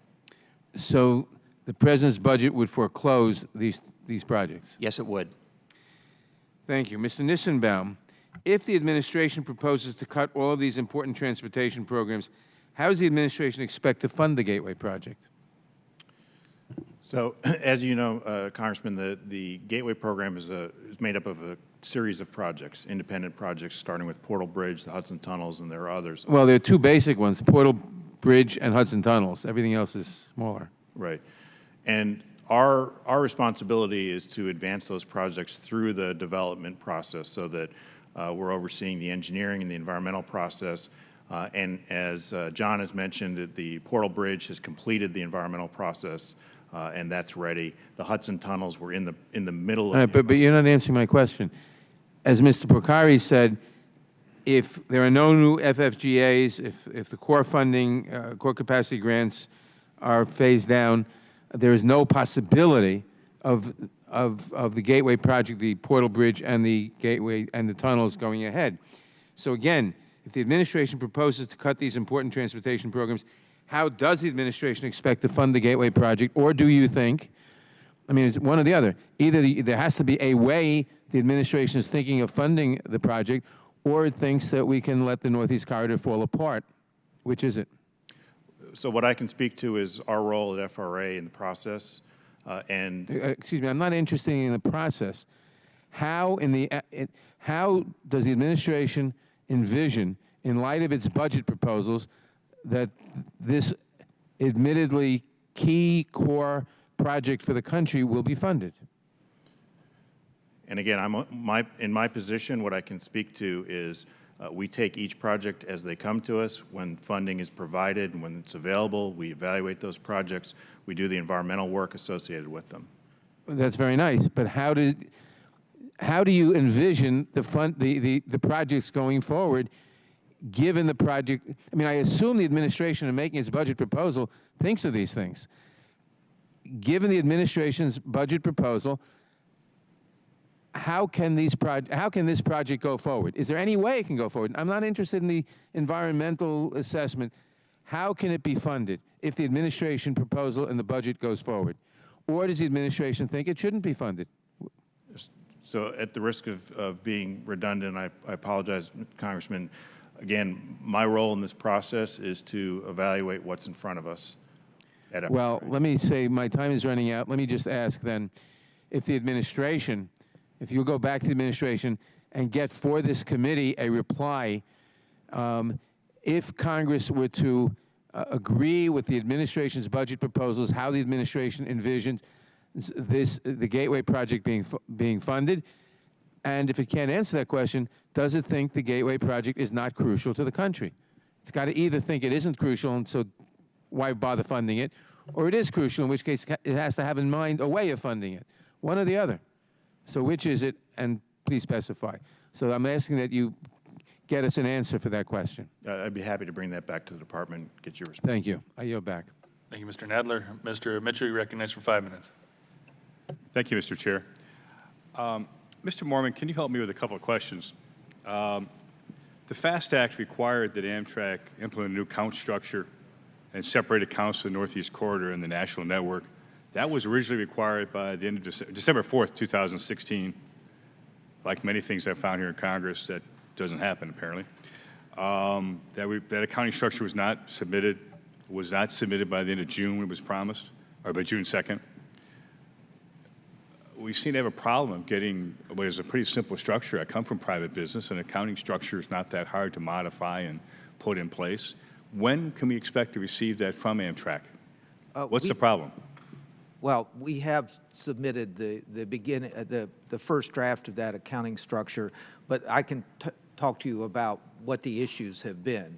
And as you know, I arrived here in September. Yes, sir. And immediately was immersed in this. One of the complications is that it's a fairly complex set of changes to the accounting structure, and just driving them out of the Amtrak accounting systems was not particularly easy to do, because it required a lot of understanding and manipulation of accounts to divide them into the appropriate buckets. The second was, quite frankly, that in January of this year, we reorganized at Amtrak to, I think, accomplish some very meaningful things, and that delayed the process. But we understand the importance of it. That work is being done. I have seen the drafts of the accounting structure. There's another piece of this, which is the 5-year business plans, which I think were a great part of the FAST Act, and we'll be submitting them shortly as well. Well, I appreciate the feedback. It's, how do you, I mean, we've gone along this path for a while now, trying to identify where you're able to cover costs and where not. It's $230 million is currently your operating loss last year, and we need to get that on schedule. We need to get, how do you determine how you're, I mean, I ran a business and we had accounting down to the project level in order to identify what was working and what wasn't. Right. So you have a draft. Where's that draft been submitted? What is it? Yeah, the draft is coming in at the end of this month on the 5-year plans, and they're currently, Amtrak is currently reporting on the new business line structure in their monthly reports. I thought we were supposed to receive that, and certainly would like to see that structure when you do have that, Mr. Chair. Way back in 2005, the Inspector General recommended reducing or eliminating the sleeper service because of the ongoing losses in that. He estimated that the chase savings could be $158 million a year. It hasn't been done. What other alternatives are you considering that will achieve similar savings? Well, I think that's a great question, and it goes back to this whole discussion about running Amtrak as a business. When you look at our sleeper service, there are a lot of times of the year where there's a lot of demand. It's full. And I think that Amtrak can do a significantly better job in its revenue analysis, in its pricing systems, in order to price for the demand appropriately. And I would tell you that I think we can cut those losses substantially just by doing a smarter, better job of understanding the market and pricing, and that's the path that we're going down. I appreciate it. If we can, Mr. Richard, for a second, if we can talk for as much time as I have available about the high-speed rail project. Again, I come from 35 years in private business, nothing of the scale of this. It's quite impressive. The original estimate was $25 billion. We're now at north of $60 billion. Even if you adjust for inflation, that's quite an achievement in terms of cost. You describe the reasons for the cost changes or overruns as being social costs because the plan didn't quite adjust for having to protect certain areas, go underground, all those kinds of things. I have to tell you, if I went to my board of directors and said, well, we originally planned X, but we didn't plan for whatever in building out this project, do you know what the response would have been? Congressman, having spent a decade working for one of America's largest corporations as a senior officer, yes, I do. Mr. Richard, what would happen if you were a CEO of a company, you came and said, we're off by 2.5 times? Well, they would do what our state did, which is they'd bring in new leadership, and so I was part of that new leadership. We're the ones who looked at those numbers. We're the ones who told the public what the new numbers were going to be. We were honest with the public about that. We were honest with our legislature about that. Let me stop you because I have limited time, and I appreciate it. Mr. Chair, do I have time for one more question, Mr. Dunn? Thank you, sir. Maybe you could submit for the record. I guess the question I now have is the state depended upon financing a big part of their contributions to the cap and trade program, which the peer review group has raised serious questions about the viability of that, its ability to support the funding, either bonds or direct funding for this program. I'd like to get in detail a response from the group as to how they're addressing that concern, which doesn't seem to be allayed at this point in time. As we continue to look at this as some form of investment, we need some response of how your group is addressing that because it seems to be a significant flaw in the state's funding mechanism. And I'll yield back the deference to time. We'll be happy to, and I'd like to be able to discuss that, but we'll be happy to. Thank you, sir, and I'll yield back. Thank you, Mr. Chair. Thank you. Ms. Esty, recognized for 5 minutes. Thank you, Mr. Chairman, and thank you all for coming today and helping enlighten us. I represent Connecticut, and I have constituents who ride these rails every day, and I have particular concerns about the Northeast Corridor and what some of these funding proposals would do to people I represent who rely on this to get to and from work. So, Mr. Nessenbaum, the Northeast Corridor Future has proposed an alternative route, a coastal route, and it seems to be preferring that. There has been a great deal of public opposition, as I'm sure you're aware, and I am wondering and environmental concerns about the number of waterways that would have to be crossed and what that might do. I'm wondering if there's been any reconsideration of that route, given the strong amount of public opposition. So, yes, we've spent quite a bit of time in Connecticut and heard from lots of your constituents, and that's been very valuable in the process. And it is part of the environmental process to do that, to have the public hearings, to have public meetings, to get input. And so we are in the process of considering all of those comments and putting together our record of decision on Northeast Corridor Future, and would expect that out soon. And you expect that soon? Because I'm Yes. getting that question asked of one, and I want to be very clear on record. I think it's really important to leave the door open for Connecticut to be part at the table to consider an inland route, which would not have, I think, the same level of opposition and could get us to much higher rates of speed than is ever going to be possible given the geographical location, geology, and just frankly, there's not enough footprint along the coast to ever make use of the speeds that new rail are able to get to. We can't do it on the coast, and people want actual high speed. I'd like to explore a little bit on that same vein about the opportunity to do P3s. There's a lot of discussion about public-private partnerships with this administration and in this committee. And like feedback from all of you on the opportunity, particularly in the Northeast Corridor, where we know there's high demand for, again, something like an inland route, a different route than what we're currently using, that would be able to reach the kind of high speed that we see, say, in Japan, in China, in Europe, in other developed countries around the world. Sure, I'd be happy to start, and I'm sure other panelists would have something to say about that. The Northeast Corridor future is really a vision for the Northeast Corridor over the next 35 years, and it is kind of a prerequisite to get whatever kinds of investment into the corridor that we need. So it lays out the vision, and then it is agnostic as to what the funding source ends up being, but our expectation is that it will be there'll be multiple funding sources from a variety of entities, including the private sector, to actually deliver the program. If I could, are there examples of where private financing has helped alleviate funding for Amtrak? Can you give us any examples where that's actually happened as opposed to being talked about? So what I can tell you is there are a number of examples around the country. In fact, you have one sitting here on the panel of where private sector has already put resources on the table, and we're actively working with those partners around the country. And there are certainly examples internationally as well where private sector has made important contributions to project development. Mr. Chairman, I'd like to submit for the record a letter I received from one of my constituents who is very concerned about proposals to cut intercity rail, and made clear that although he does not share my political persuasion, he shares my passion for intercity rail, rides the rails all the time, and is deeply concerned about these funding cuts that are being proposed. And I'd like to follow up with those because, again, we know the only part of the system that's making money is the Northeast Corridor. However, if we cut off the intercity rail, what feeds into that, what impact do we think that's going to have, including on the Northeast Corridor for pieces that independently perhaps aren't making money but funnel into the Northeast Corridor and then are needed to help maintain that system and keep it operating?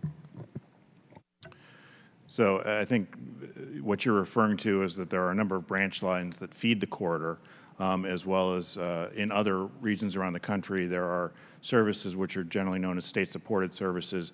And part of the original PREA of 2008 and then reiterated in the FAST Act is that continuing relationship with the states to advance those services and to develop them. And I think what you did see in the budget proposal that came out this year was a commitment to focus on the Northeast Corridor and the state-supported corridors, including those branch lines. And Mr. Moorman, any thoughts on that? Well, I'll go back to one of the things that I mentioned earlier, which is the fact that and this is true of any network-based company, there are a lot of allocations of costs.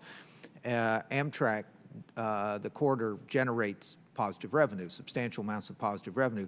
Some amount of that would be lost, in fact, if some of our other services went away, because the allocation portion would then fall back on the corridor, which would diminish, if not eliminate, its profitability or its cash generation, if you will. So the Amtrak exists as a system, right? A collection of businesses that are symbiotic in some ways, and the money flows the same way. So when you have a serious impact on any particular part of the business, it automatically flows to the others. Thank you very much, and I yield back. Thank you, Mr. Chairman. Mr. Mast, recognized for 5 minutes. Thank you, Mr. Chairman, for giving me the time. I appreciate that. I would like to start with you, Mr. Reininger. I appreciate your testimony today. I just wanted to start very simply. Is All Aboard Florida, or Brightline, whatever we want to call it, is that publicly funded, or will it be publicly funded? It's not publicly funded at all, no. It's completely an investment of private sector capital. So in 2013, when it applied for about $1 billion in railroad rehabilitation and improvement loan, would that have been considered publicly funded? That would have been a loan from the federal government. What about 2014, when it applied for a $1.75 billion public access bond, cost to taxpayers of up to $600 million? Would that have been considered? Private activity bonds are 100% capital that comes from the private sector. It doesn't have any involvement from any funds that are distributed from the federal government. District court judge said up to $600 million could have been on the taxpayers. What about at the state level, 2014? To be clear, if I could, about that. Please do so. In that particular case, what he said is that there might have been a deference of some amount of tax revenue that would have come from the interest paid on those bonds. That's not the same thing as an investment by the federal government. Thank you for the clarity. 2014 at the state level, $214 million for the facility at the Orlando airport. Would you consider that? As a part of the expansion of the Greater Orlando International Airport, there was an investment made by the Florida Department of Transportation into the expansion of a multimodal facility in which we will be a tenant and we will pay market rent for the utilization of the facilities that would be provided for us. In fact, our rent in part goes to pay back the loan that the airport authority has received in order to build that facility. So neither were those funds federal funds, nor were they directed directly at our project. Very good. Is Florida East Coast Rail, is that separate from All Aboard Florida or Brightline? It is. Florida East Coast Railway is a separate owned and operated company that operates freight in a shared use arrangement on the corridor. Now, local county governments, they are billed for maintenance and safety equipment associated with Florida East Coast Rail? There are long-standing agreements for the utilization of the crossings that exist in several of the municipalities. There's something very unique about our particular railroad, and that is that railroad corridor really predates the existence of any of the development on the east coast of Florida. As a matter of fact, most of the places along the east coast of Florida that have these grade crossings are as a result of the backbone of the infrastructure that was laid down in the late 1890s by Henry Flagler, which gave rise to the creation of those very communities. The unusual aspect of that is that when the municipalities up and down the corridor sought to get permission to cross the existing rail corridor, they had to go to the private company and get that permission. Now, in that return for that Florida permission, East Coast Rail, correct? in return for that That's permission, Florida East Coast Rail? it's both the rail right-of-way is shared ownership between two independent companies, Florida East Coast Industries and Florida East Coast Railway. Perfect. Now, in that, are you counting on counties like Martin County, St. Lucie County, Indian River County to pay for maintenance associated with the All Aboard Florida high-speed rail project as well? The ongoing maintenance that would be associated with grade crossings in those particular counties, we would expect that would be continued as it has been under longstanding contractual agreement with those communities. But I have to point out Is the that as a part of the Florida East Coast or with All Aboard Florida? You said those are two separate companies. They are two separate companies. That's right. So is the contract with Florida East Coast or with All Aboard? They are with Florida East Coast Industries. So are there counties that don't have a contractual agreement with the All Aboard Florida project? I'm not sure. Okay, I'd like to move to something else. Mr. Prokari, I appreciate your testimony as well. Phase one, you noted of your Gateway project is fixing aging bridges. Is it important to fix those for safety? It is. While both the bridge and tunnel are safe at 106 years of age, it is clear that the tunnel in particular, given that it flooded during Sandy, has to be rehabilitated in the next 10 years. Is it important to not obstruct maritime traffic? It is very important to not obstruct maritime traffic. The state of the art now is to build a bridge that isn't required to be opened and closed periodically, which would be the design of the new bridge. So, Mr. Reininger, my question is to you. Will you be replacing the railroad bridges in my district that prevent all maritime traffic for 45-minute cycles? We will be made in your district, as we did in their first phase. There happen to be two movable bridges within that district. With the similar situation that we have in Broward County, we will be making a significant investment in the complete reconstruction and remanufacture of the major component parts of those existing bridges. They're not of the same vintage ages that some of the other bridges we've been discussing here today are, but we will be making significant capital investments in the entire reconstruction of the mechanical, electrical, and structural systems that are associated with those bridges. And in one instance, we'll also be completely restructuring the span itself. My time has expired. Thank you for your testimony. Thank you, Chairman. Thank you, Mr. Mast. Mr. Lipinski, recognized for 5 minutes. Thank you, Mr. Chairman. I'm sorry. Mr. Lipinski, if you'll hold, please. Mr. Garamendi has returned. Mr. Garamendi, you're recognized for 5 minutes. Thank you, Mr. Chairman. Some days I actually get back on time, so appreciate it. The forbearance. We did have a markup on strategic arms and nuclear weapons and all of that, but here we are. And something that is critically important to California and I think to the nation, and that's the high-speed rail system in California. Mr. Richards, my apologies for missing your testimony, although I was able to read it. Just a quick question to you about the new project going forward. The President talks about making it in America, a subject matter that I've been banging away on for the 7 years that I've been here. And I'm delighted to find myself in agreement with the President on at least one issue, that is that we ought to make things in America. Could you please tell us about the new train sets that are coming on, the attitude of the Commission with regard to this very important policy of enhancing American manufacturing by buying America? First of all, Congressman Garamendi, I want to recognize your leadership on this issue. You and I have had a number of conversations on this, and you have emphasized, as I think many of your colleagues would want you to, the importance of making sure that these dollars that are ultimately coming from taxpayers, federal or state, go to create American jobs. We envision, unfortunately today, there are no domestic manufacturers, no American companies that are in the business of manufacturing high-speed rail trains. We hope that that will change, and I think, as you have indicated many times, we can provide a role in creating a whole new manufacturing base in the United States. And these are very high technology systems, and so these are prevalent, very high paying, high-tech jobs. Our view is that, well, first of all, we will respect the Buy America provisions that are in the law. That means that we have to do everything possible to make sure that the equipment and the components are manufactured in this country.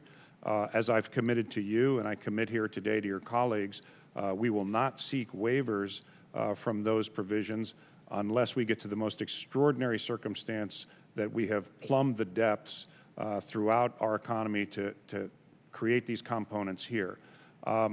In California right now, Siemens, the German company, has a manufacturing plant in Sacramento. They are very interested in manufacturing high-speed trains with American workers. Kawasaki has a manufacturing plant in Lincoln, Nebraska. They are very interested in manufacturing trains with American workers. And any other entity that would come to participate in our program is going to need to come and show that they are either presently have the capacity to build these trains in the United States or that they will create the capacity to build it here. There are many other elements in this system, concrete, steel, bridges, et cetera. Could you speak to that? I'm proud to say that today, as we sit here, and it's our intention that this will continue to be the case, every ounce of concrete, every ounce of steel is domestic. The steel girders are being manufactured in Lathrop, California. The steel rebar is manufactured in Southern California. We continue to use 100% domestic content for the construction materials. Did you say Lathrop? I did. I believe you're familiar with that community, Mr. Chairman. Lathrop. I think I know that city. And I know you do also, Mr. Chairman. Well, thank you very much. Just a final point of my own. It was 1988 when California established the High-Speed Rail Commission. Congressman Costa and I were the authors of that legislation. We've been at this a long time. The Buy America provisions are extraordinarily important for the continuation of support for this project. American taxpayer dollars and both California taxpayer dollars as well are the way in which this is going to be initially financed. And to maintain that support, the Buy America provisions maximum, I'd love to see 100%. And as I told you, Mr. Richards, we will never build a high-speed train in America unless the High-Speed Rail Authority in California simply says it will be American-made, in which case this industry will move to America and it will be built in America, and we can then capture both the technology, the jobs, and the future. And so I appreciate your position on this. I hope it is maintained. And needless to say, I'm sure this committee will watch closely because Lathrop is an extremely important community in California. Thank you. Thank you, Congressman. Thank you, Mr. Garamendi. Just a point of clarification to Mr. Garamendi's question. California High-Speed Rail did apply for a waiver in 2014 on Buy America provision, did it not? It did, and actually there was a further one, and I worked with Mr. Garamendi and reversed that decision to seek a waiver at that time. And Part of, I think, the issue there was that we were working with Amtrak at one point, and Amtrak had followed a protocol. Some of our staff people thought that that meant that we could kind of skip over some steps. My commitment to Congressman Garamendi and to also the members of this committee in the Congress is that in the future, we will not seek any waiver prior to going out into the marketplace aggressively looking for systems and components, and only after we've plumbed all those depths would we begin to discuss that. Thank you for the clarification. Mr. Faso, you're recognized for 5 minutes. Thank you, Mr. Chairman. Mr. Moorman and the panel, thank you for your appearance here today, and I find the testimony very illuminating and instructive. Mr. Moorman, I represent an area in the Mid-Hudson Valley of New York State, served by the Empire Service, and I have had occasion to frequently use that service through the years. Can you, we have not been able to find out from Amtrak as to the potential service disruptions because of Penn Station construction project, which is a very necessary project, and what disruptions may be taking place on the Empire service. Are you able to advise me in that this morning, or should we discuss it subsequent to the hearing? No, I think I can clarify that. We'll continue to operate all the Empire Service trains during peak. It is our expectation that those trains will operate into Grand Central rather than Penn Station, and that's how we'll keep them out of the work that's going on. So you're expecting all the Empire Service trains? Right. We don't expect to cut any Empire Service trains. We just are going to keep them out of Penn during the peak periods, and those are the trains that will operate in and out of Grand Central. So people should anticipate going into Grand Central for July, August, that time period, and then after Labor Day, anticipating going back to Penn? Yes, sir. That's correct. And the only people that should anticipate that will be the trains that are either arriving or departing in morning or afternoon rush hour. Okay. You also, in your testimony, you mentioned that you're undertaking a major refresh program for the 450 Amfleet 1 cars that are the backbone of the Northeast Corridor service. Is those train rehabilitation, is that going to, an upgrade, is that going to affect the service or the train sets that are used on the Empire service line? Yes. Those are the so-called Amfleet 1 cars, and I believe they're all in Empire service as well, and as well as a lot of other state-supported services and the corridor. That is good news, because I can tell you, as someone that's used that Empire service many times through the years, they needed to be refurbished about 15 years ago. Given that I think it was last done over 20 years ago, I think your timing is exactly right. But let me say more broadly that this is part of the whole thesis, I think, that Amtrak has to have of paying attention to the customer experience. And the work that we're doing is not extraordinarily expensive, but it will result in a completely different customer experience. And one last, now that you mentioned customer experience, the fact that you can't buy a cup of coffee on the Empire service trains between Albany and New York City. I know this is an issue between Amtrak and New York State as well. I would hope that you would go back to the drawing board on this, because I can tell you it is a very frustrating experience for many people who utilize that service. And if there's ever a delay, there's virtually nothing. I've been on trains on the Empire service where there was a tree falls on the track, or there's some other unintended disruption. And literally, you've got to get off the train at a station if you're close enough to it. And it's very uncomfortable for those folks not having any refreshments on those trains. So I just wanted to, you don't have to answer that. I think you know my point. I wasn't aware of it, but I'll work on it. Right. It's important. Believe me, if you can get coffee back and other things back on the Empire service, we may name a car after you or something like that. Mr. Procari, you have perhaps one of the most integral and important projects in the nation. Tell me, is 3P something that you've looked at in terms of trying to get some of the financing, some of the pieces of the financing that could be necessary to build this project? So I understand it, we're looking at a project that's $18 to $20 billion. Excellent question, Congressman. The short answer is yes. So for the first piece of the Gateway project, Portal Bridge, which is 100% designed and ready to go, that will be a more traditional design bid build. For the Phase 1B, the tunnel project, starting with an industry forum this summer, we're actively soliciting private sector input to determine the best procurement methodology, which may well be a public-private partnership. So a project like that could well lend itself to a public-private partnership because it's essentially a capacity allocation under the Hudson River. With a private sector partner under that scenario, we would still, of course, require a federal government funding partner. The ratios might be slightly different, and certainly the allocation of risk would be different, which is one of the primary advantages of a public-private partnership. So we're actively evaluating that and considering that. We're looking at best practices from around the world. We truly have an open mind on where to go. The real determinant going forward is how we can most quickly and efficiently deliver that tunnel project. Thank you. Mr. Chairman, could I just ask one more follow-up for the record, if they could submit?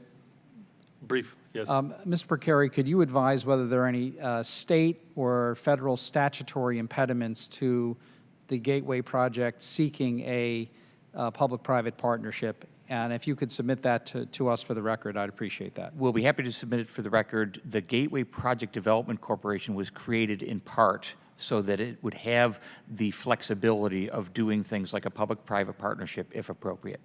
Thank you, Mr. Chairman. Thank you, Mr. Fassel. Mr. Lipinski, recognized for 5 minutes. Thank you, Mr. Chairman. Chicago Union Station is owned by Amtrak, and recently Amtrak selected a master developer for a nearly $1 billion redevelopment project at Union Station. It'll bring over 3 million square feet of office, residential, retail, and hotel space to the historic facility. It will certainly bring a markedly improved experience for commuters and travelers, be great for economic development in that area. So it's good to see that. I worked on getting some language in the FAST Act that helped to make that possible. Now, in 2013, Amtrak's board of directors called for a more coordinated approach to unlock the commercial value of Amtrak's assets and generate additional revenue that could be reinvested back into the infrastructure, with a particular focus on major stations such as Chicago Union Station. This was called the Terminal Development Initiative. So I wanted to ask Mr. Moorman, can you describe Amtrak's priorities for these investments, and will they be linked to the regions where the revenue is generated? Obviously, it's a big question that I have. The money that Amtrak receives in this redevelopment, will that be used in the region, or could that be moved somewhere else? As we look at these projects, Chicago being a great example in our first project, but with more to come on the Northeast Corridor, it's our hope and expectation that that will generate significant funds for Amtrak to use in the operation of its business. It is certainly our intention to make sure that funds, for example, from Chicago are used to the maximum extent possible to do the work that's required, and a lot of it is required in Chicago Union Station and in our Chicago facilities. We'll have to make sure that we work on the timing, because in some cases the funds that come from a particular development may not match the timing of the investments that we need to make. But we certainly plan on using those funds to the extent possible to do the work in the area where they're being generated. Thank you. And I want to go back to the to Buy America.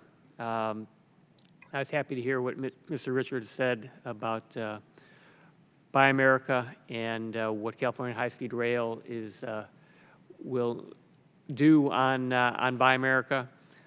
In February, I introduced the Buy American Improvement Act, which seeks to close loopholes, increase transparency, and promote the use of American-made goods and materials. The FRA's official policy is that high-speed intercity passenger rail equipment can and should be manufactured in the United States. I want to ask Mr. Nissenbaum what your office is doing right now in reaching this goal. Just want to make sure that you are doing that, and the waiver process, I have some concerns about the waiver process, and I want to make sure that's not being used to sort of undermine our goal of a domestic rail manufacturing industry. Thank you, Congressman. Not only is it our policy, it is the law. So we are following it strictly for the entire HISPR program and all of our all programs that are funded under the statutory authority granted by this committee. There's a very rigorous waiver process that's not easy to go through that requires public notice, requires full vetting of whether there are domestic suppliers available if someone is seeking a waiver. And so while there have been a few waivers granted over the course of this program, the vast majority of all the project work has been done through domestic manufacturing. In the previous administration implemented a policy that imposed Buy America requirements on the RIF loans. Does this administration believe this policy should be continued? I can't speak to that. What I can say is that all of the indications we have is a strong support for Buy America policy from our current administration. I certainly would encourage that, and the president certainly talks a lot about Buy Americans. I want to make sure that we are not in any way going backwards. We should be moving forward on that, and I would appreciate your office's work on that. Thank you. Happy to bring that back.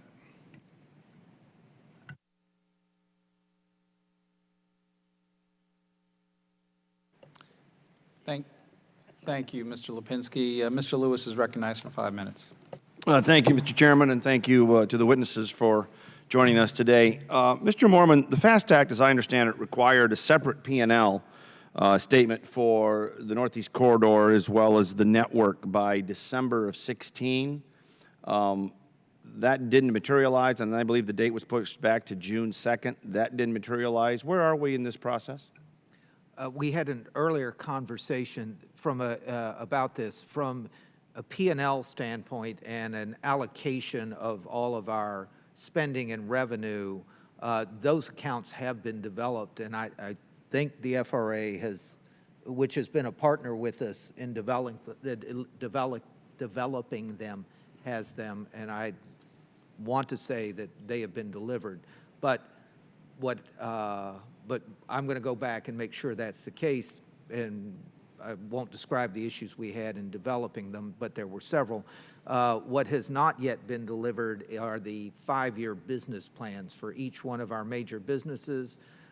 That will be delivered within the next couple of weeks, in part delayed because when I got to Amtrak, we did a substantial amount of reorganization to more clearly align our organization with the specific business lines. Mr. Nissenbaum, would you want to comment on that? Or?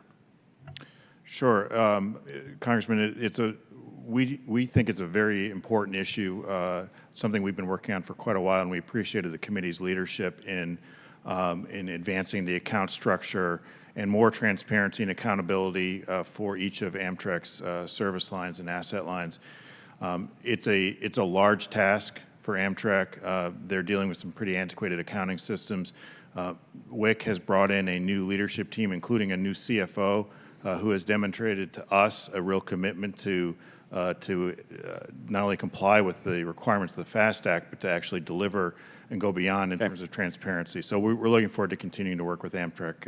I believe, Mr. Nissenbaum, the FAST Act also required DOT to accept some competitive bids for some of the routes. Have you received an application, or where are we on that? Yeah, so the FAST Act provided for a pilot program for up to 3 long-distance routes to be competitively bid. It requires a rulemaking process. We issued an NPRM, and we're in the process of finalizing our final rule. Once that rule goes out, that will start the clock ticking on getting expressions of interest and then bids in on And what do you expect the timeline for that to be? We expect that rule to be out very soon. What is soon? I can't say for sure. I can tell you that it's in the final review process.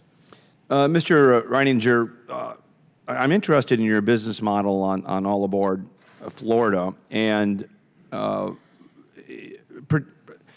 especially choosing the Miami-Orlando route. I mean, I think you described the policy or the business model as trying to serve those areas that are too long to drive and too short to fly.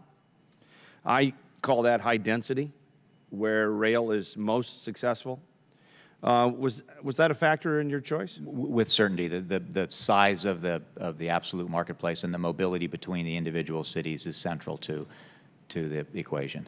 The FRA envisions a high-speed rail network connecting urban areas up to 500 miles. Now, I'm a little perplexed as to how that's going to work. I believe right now we serve about 1.2% with Amtrak of the rural communities in the country. But given the concern of what I call density, or too long to drive, too short to fly, what is your view of that? I think the private sector's participation in this is important in that you can use private investment dollars to solve portions of the overall infrastructure challenge, specifically those that have the dynamics where they can be profitable. Importantly, in my earlier remarks, I emphasized the need to incent things to happen that actually create new capacity. The ability to create new capacity to absorb future growth or to tackle the core of the challenge is sort of an important part of that. And when in these marketplaces like the one that we've entered into that give rise to a profitable operation is exactly the kind of position that... I mean, this is the conundrum, isn't it? I mean, in 2005, the DOT said, well, on some of these long-distance routes for Amtrak, they could save $75 to $150 million if they just eliminated sleeper cars. Well, that's the first thing I'd look for when I get on the Empire Builder is a sleeper car. Well, clearly our approach from the beginning here, we entered into this as the provider of a transportation service with an emphasis on the word service. And so as we developed, we had the advantage of building our platform from scratch. We didn't have a legacy that we had to work from. And so we started with the customer, and we made sure that everything about our physical plant was addressed to those needs. Very good. I thank the witnesses, and I yield back.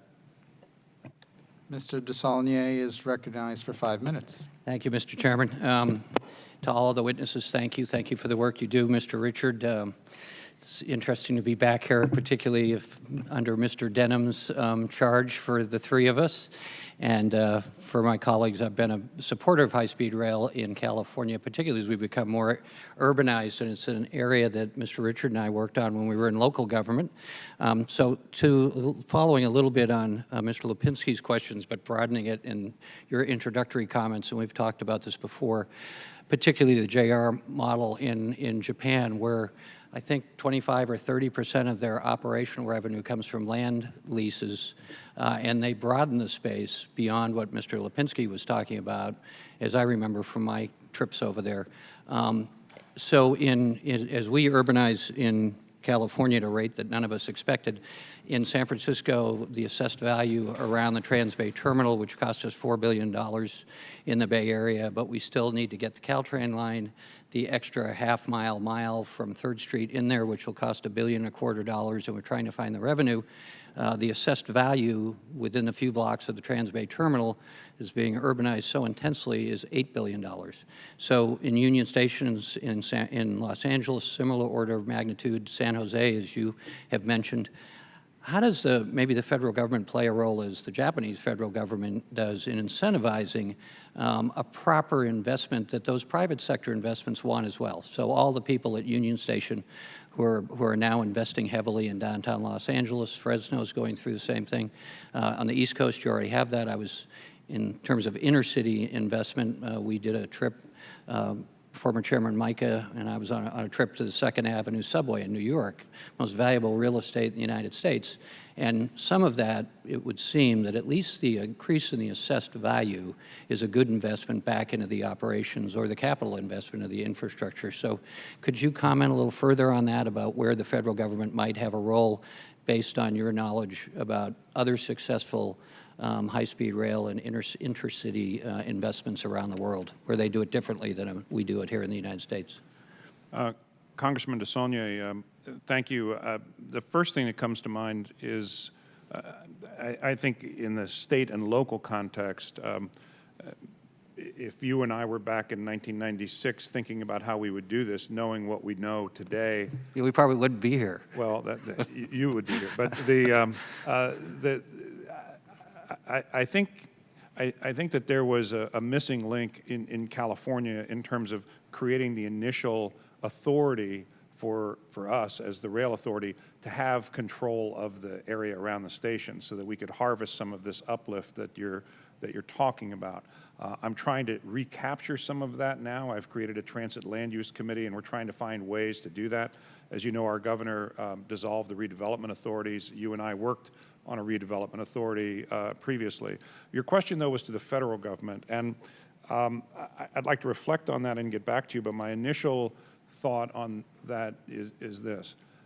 I think it goes to the generic role of the federal government and government in general if it wants to unleash the potential of the private sector, which is to recognize the risk profile at the beginning is very high in many cases for the private sector.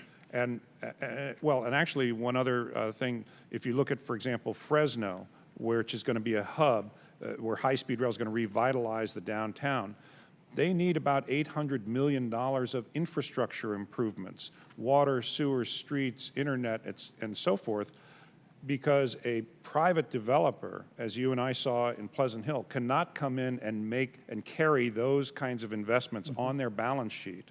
So I do think that the partnership here is, to the extent that there is governmental support for infrastructure, the private sector then both sees the risk profile come down and also sees that the infrastructure has been put in place that allows them to bring private dollars in.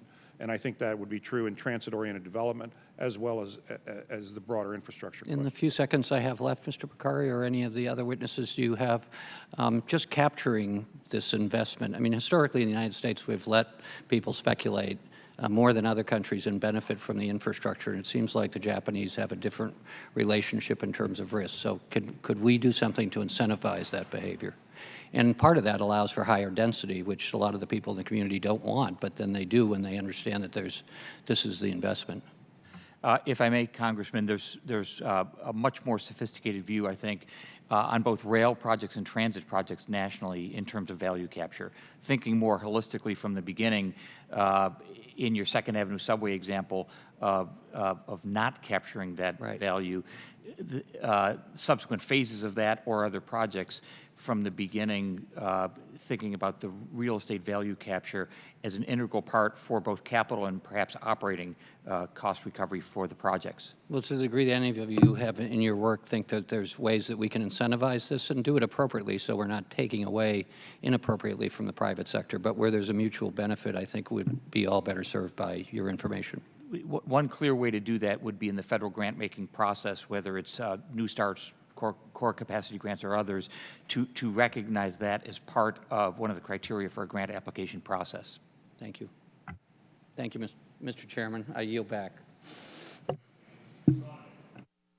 Mr. Richard, one of the focus of today's hearing is private investment in intercity passenger rail service. The Florida and Texas projects, for example, are funded entirely through the private sector. In California, where the high-speed rail project has been in development for an extended period of time, how much funding has been pledged or invested so far? We have not been at the point of seeking or receiving private sector investment so far, Mr. Chairman, at this point. That's not to say that there's not overwhelming interest, but it would come in at a different phase in the project. Well, let me then ask you about the interest. At our January 15, 2014 oversight hearing on California high-speed rail, you had indicated that private sector investment was imminent. And in quote, you said, in 2011, the authority issued a report for expressions of interest, the RFEIs, and received more than 1,100 responses. Those 1,100 responses, are those in the areas of selling right-of-way, station development, fiber optics, real estate development, air rights, all in that type of? I don't remember specifically, but I think that's right. And then there was another round where we went out to the private sector. We got very specifically about 36 responses to our question about how to finance the next phase of the project. But if I might, just 2 quick points. First of all, we applaud the success of both Texas and Florida and what they're doing. Their structures are different than ours. In some cases, they're operating on existing railway corridors. In some cases, there's an existing railway. Also, there was a deliberate decision made by my predecessors, and I think even your predecessors in the California legislature, that this program should try to connect areas of the state, including the Central Valley, which has been underinvested. That's different than building a straight line from San Francisco to Los Angeles. And what that has meant, since we are also by law not allowed to provide an operating subsidy, what that's meant is that for the private sector to come in, either the government has to guarantee their first period losses, which we cannot do by law, or we have to show them that there is sufficient ridership that they will make that investment on a risk-adjusted basis. And that is why our view is that the government has to pay for the first operating segment. We will then auction the rights to the private sector to come in and operate on that segment. So it's in sequence, and I think we're on path for that to happen.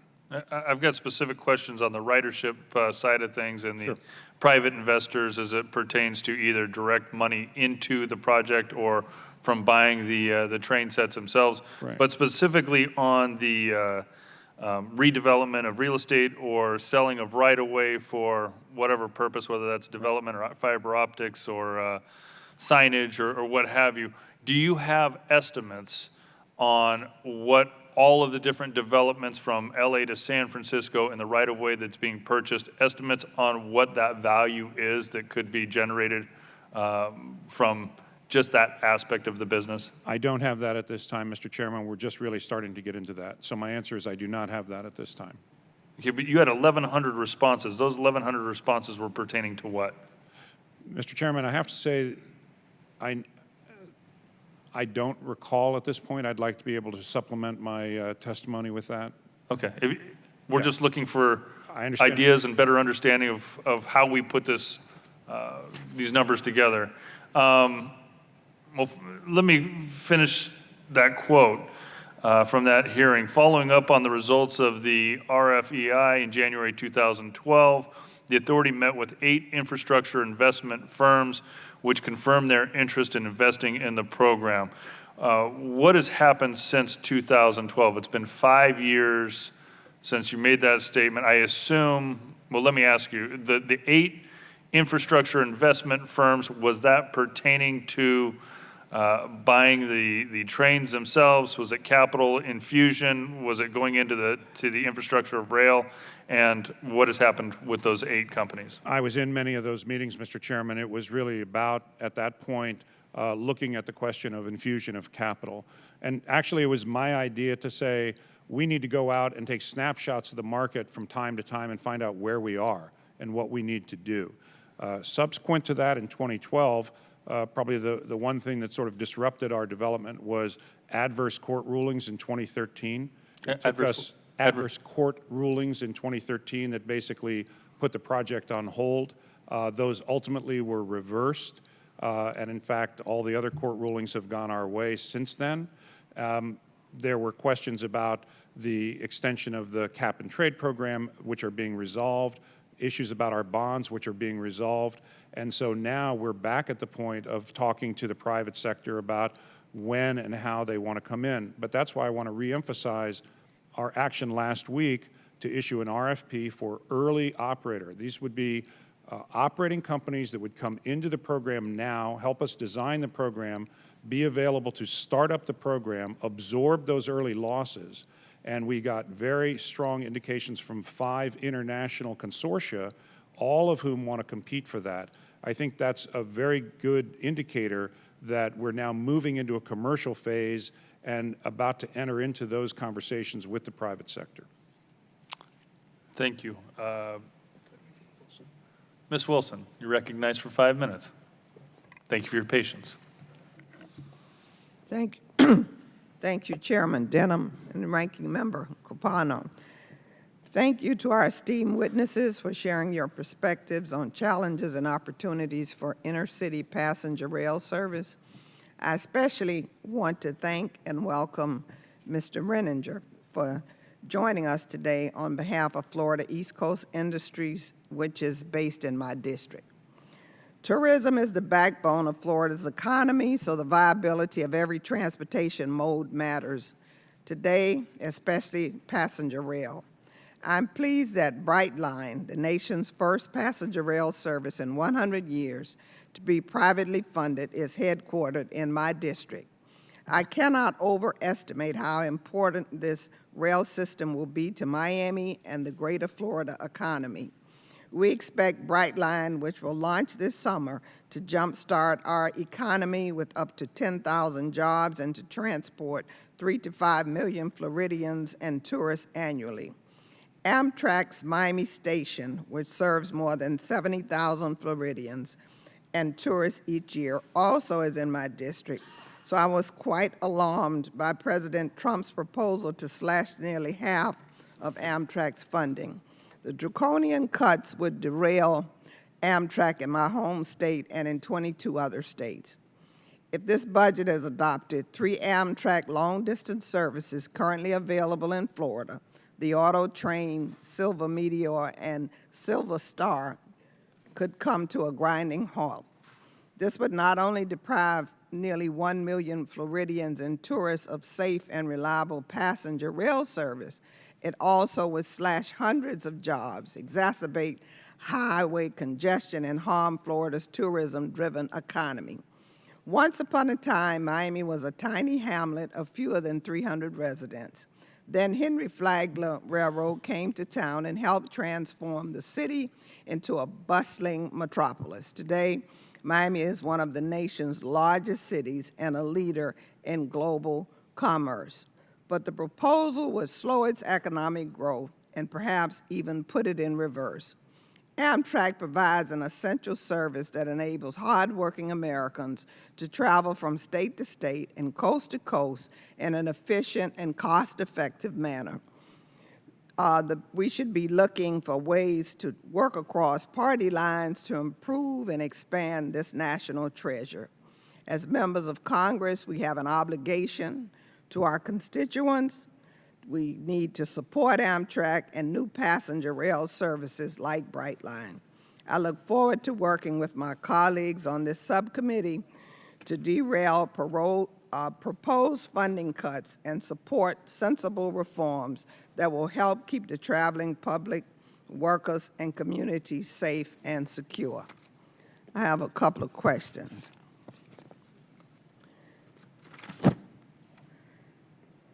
Mr. Renninger, I applaud your commitment to the Miami community. Please elaborate on Brightline's commitment to workforce training and apprenticeship education. Specifically, who do you plan to partner with to ensure we develop a workforce that meets the industry's needs, and how do you plan to do that? Thank you for the question, Mrs. Wilson. As you know, we've taken to heart several very important initiatives around the idea of making sure that our workforce is a reflection of our local communities and all the places that we're serving them. In specifics, in the Miami station area, we made an important decision to locate our corporate headquarters adjacent to our station location in downtown Miami, and we have a preference program in place that as we are building up our staff, that we make a preference for hiring those that are the most local within our neighborhood as we possibly can. As an extension of that, we've also done a couple of things where we have partnered with other local business enterprises and created opportunities for them to open new businesses within the context of our developments there at the station. And we've made special provisions for making those deals with people that share our preference for hiring from the very sort of localized community. We've also been in discussions with local educational institutes like Miami-Dade College to develop programs that will support the nature of the training that will be necessary to produce the workforce that we need to make our business successful. As I stated earlier, as a transportation service provider, we have a special emphasis on the word service, and we have a very hospitality-oriented approach to the product that we're delivering. And so the development of training for people that will be in what is essentially a hospitality industry for us is central to our ability to be successful as we go forward. Thank you. Mr. Nissenbaum, the White House budget requests $25 million for consolidated rail infrastructure and safety improvements, down from $68 million in 2017. Will this cut impact rail safety? So in the FY17 consolidated appropriations, Congress provided for the $68 million. So that's the program we'll be implementing in FY17. I didn't hear you. Congress provided in the FY17 appropriations the full $68 million for that program, and that's the program we'll be implementing this year. Okay, thank you. Ms. Wilson? Mm-hmm. Your time's expired. I yield back. Thank you. Mr. Richard, the peer review group noted reviewing the 2016 business plan that if the, quote, if the initial initial operating segment is completed as planned, the lack of a connection into Bakersfield, you're stopping the first initial segment short of Bakersfield. So if it's not connected with Bakersfield and you don't have a fully functional connection from San Jose to the Transbay Terminal in San Francisco, will that not, those two, limit the ridership numbers and passenger revenue that you're needed to complete the rest of the project and encourage private investment? They will limit it, Mr. Chairman. I think that the key point here is our 2016 business plan showed that the construction that we are doing in the Central Valley from wherever the terminus is to San Jose by itself would allow us to build something that would be economically self-sustaining, which is both the law and the policy in California. That would be the minimum system that we could build. It would connect the Central Valley to Silicon Valley. There would be enough ridership on that system, even between sort of the Fresno, Merced region and San Jose, to be economically self-sustaining, to not require an operating subsidy. Have you released those ridership estimates? They were part of the 2016 business plan. Yeah. And so, but we also, and the reason we stopped north of Bakersfield is originally we thought we were going to build our first segment to Los Angeles. We changed our direction for reasons I can go into, and so we didn't go any further south, and we turned to go north and west. But we also said, as you point out in the 2016 business plan, that it would make a lot more sense to actually connect into Bakersfield and to enhance the service between San Jose and San Francisco. Even if we could meet the minimum criteria not doing that, it would make more sense to do that. Though that would require an additional $2.9 billion of investment, but it would generate $4.7 billion of additional ridership revenue. So our point was we could have the conversation with the Congress about whether that's an appropriate federal investment given the almost immediate return of doubling that investment and further connecting those regions. So we don't need to connect into Bakersfield right now or enhance the service to San Francisco, but we think it would be better if we could do that. Frankly, the first place we were going to look is here. If that's not satisfactory, we'll start scrounging in the sofa cushions to see how we get there. And the recent FRA grant for Caltrain electrification, it is my understanding the folks over in that area have made it very, very clear that they will never be high-speed rail, nor do they want to be high-speed rail, and that the Caltrain track will never be upgraded to be able to facilitate the California high-speed rail trains on that piece of track. So it's my understanding that as the blended approach, you would, as you connect with Caltrain eventually, that you would have to get off of California high-speed rail and onto Caltrain. Mr. Chairman, I'm going to have to respectfully say that I don't think any of that is correct. The folks, you may be talking about people who in the community of Atherton have tried to bring litigation to stop high-speed rail from happening on that corridor. But in fact, all of the transportation leaders in the Bay Area have a very different view. We have a very different view, and in fact, by law, we could not provide the $600 million of bond funding contribution to that unless that corridor will accommodate high-speed rail. We simply couldn't do it. The plan is that the electrification will take place now, which will allow Caltrain to have more efficient service as a standalone thing. But in fact, we save $20 billion by using the Caltrain tracks. There is no appreciable diminution in speed between San Jose and San Francisco on that.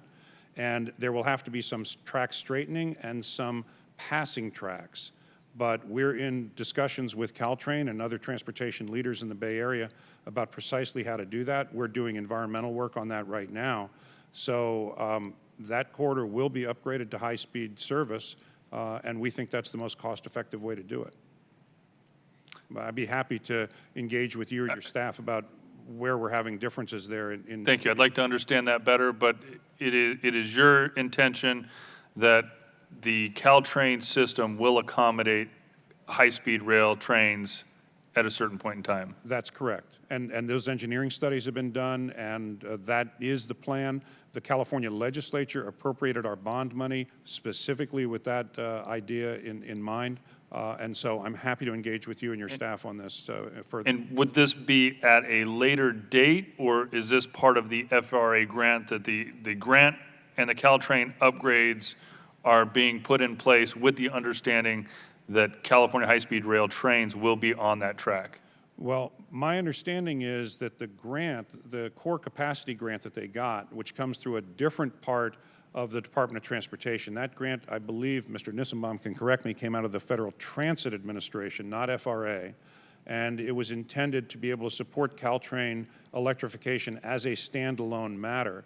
But we are now working with Caltrain so that and the reason we're funding this is that it will allow us to step up to full high-speed service. But I think that the grant from Federal Transit Administration was independent of that, if I understand that correctly. And Mr. Nissenbaum? Yes, that's correct. It's through the Federal Transit Administration, through their capacity investment program. Okay, so this has been my concern from the initial grant request that came up late January, is that you're using Prop 1A dollars as your state match, yet there has not been any clarification that Caltrain will ever be able to facilitate. Well, let me ask you, under the grant agreement, will Caltrain be able to facilitate California high-speed rail? So I'm going to have to get back to you because it's FTA-administered grant about how they've written that. From our standpoint, we work closely with FTA to ensure that whatever sources of funding are applied to each grant are uniquely to those grants, that there's no double counting and so forth. So that's our piece of it. But I can certainly get back to you on how it's written from FTA.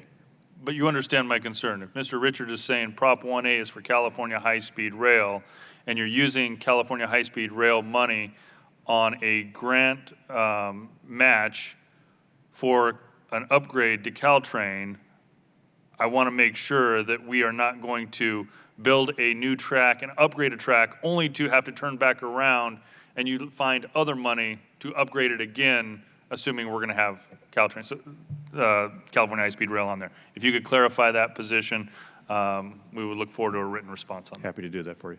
And may I just say, I agree with you on that, Mr. Chairman. We certainly are working with Caltrain to make sure that we don't end up with pancaked sequential investments. We want to do this right the first time. Thank you, Mr. Richard. Ms. Bustos, you're recognized for 5 minutes. Thank you, Chairman Denham, and also Ranking Member Capuano, and also to our panelists for being here today. This is an important issue for me. I represent the central and northwestern region of the state of Illinois, and we have two possible passenger rail corridors in the district that I serve. The first is service from Chicago to Rockford, and then on to Galena, and then over the river into Dubuque, Iowa. The second is Chicago to the Quad Cities. I live in a town called Moline. The Quad Cities are Moline and Rock Island in my congressional district. That project was awarded $177 million in federal money in 2011 as part of the high-speed intercity passenger rail program. The Chicago to Quad Cities route has experienced delays upon delays due to uncertainty, mostly at the state government level. We've got some issues with our state budget. But it's now moving forward, and we're working very, very hard to get this over the finish line.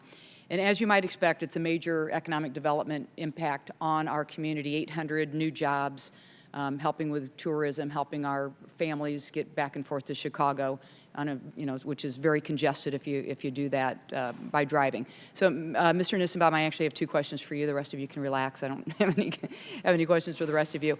You've been at FRA for some time, and I think you're familiar with this project. And the FRA has been a really big help to our office. So I want to thank you and your colleagues for that. I'm wondering if as you sit here, if you can offer your commitment to continue to working with us on this project so we don't continue to face delays, and just really help us get this over the finish line. Our community sees this as so important. Thank you, Congresswoman. Yes, absolutely. We have worked closely with the state and with the railroads on that route. There have been some challenges. A portion of it, we've been able to get those investments in place. The portion over the BNSF railroad, it's when we've hit the short line territory that things have been a little bit more difficult, but we're working through that with the state, and you absolutely have our commitment. We'll continue to partner with the state on it. I appreciate that. And that was really part of my second question. We've got so you've got the Illinois Department of Transportation and I think I don't need to mention the rail line, but the part that a certain rail line where they own the track. So we've got timeline and design upgrades that are needed on that. I think if we can work through that part of it, we'll be able to move this forward. And I guess that's probably more specifically the area that we just really hope that we can work together on working that part of it through. Yeah, absolutely. Again, as you know, these are state grants, and so we do need the state DOT, as they have been, to stay focused on it and to try to resolve those issues. Ultimately, they're responsible for that, but we've been partnering with them to help them try to clear some of the obstacles in the way of that grant. How are you feeling on our chances? We remain committed and hopeful on getting through them. I will pass that along to my community. I appreciate that. No, we really do appreciate your help. The FRA has been very, very good to deal with, so thank you so much for that, your willingness to commit to that. That's all I have, Mr. Chairman. Thank you, Ms. Bustos. Mr. Capuano. Thank you, Mr. Chairman. I want to thank the panel again. Like I said, I wanted to listen today and heard some interesting stuff. I want to be real clear. From my perspective, anything I do as a member of Congress to deal with Amtrak or any passenger facility across the country, none of it's going to get me a single vote. No one's going to vote for me by spending a lot of money on passenger rail. Yet, we all know that it's absolute necessity for this society to be successful and our economy to be successful. So that's why people like me support this. And honestly, politically, I'm much better off cutting a ribbon on a bridge or opening up a new subway stop or whatever it might be, but this is essential. And honestly, I don't usually advocate for projects outside my district or my region, but clearly the Gateway project is absolutely critical to this country, and it has to be done. I think high-speed rail is absolutely something. It's an embarrassment for those of us who travel internationally to see how far behind we are in high-speed rail. We pride ourselves on being the best and the brightest and the fastest and the first, and yet we're probably the last as far as developed countries go for high-speed rail. It's about time that we catch up.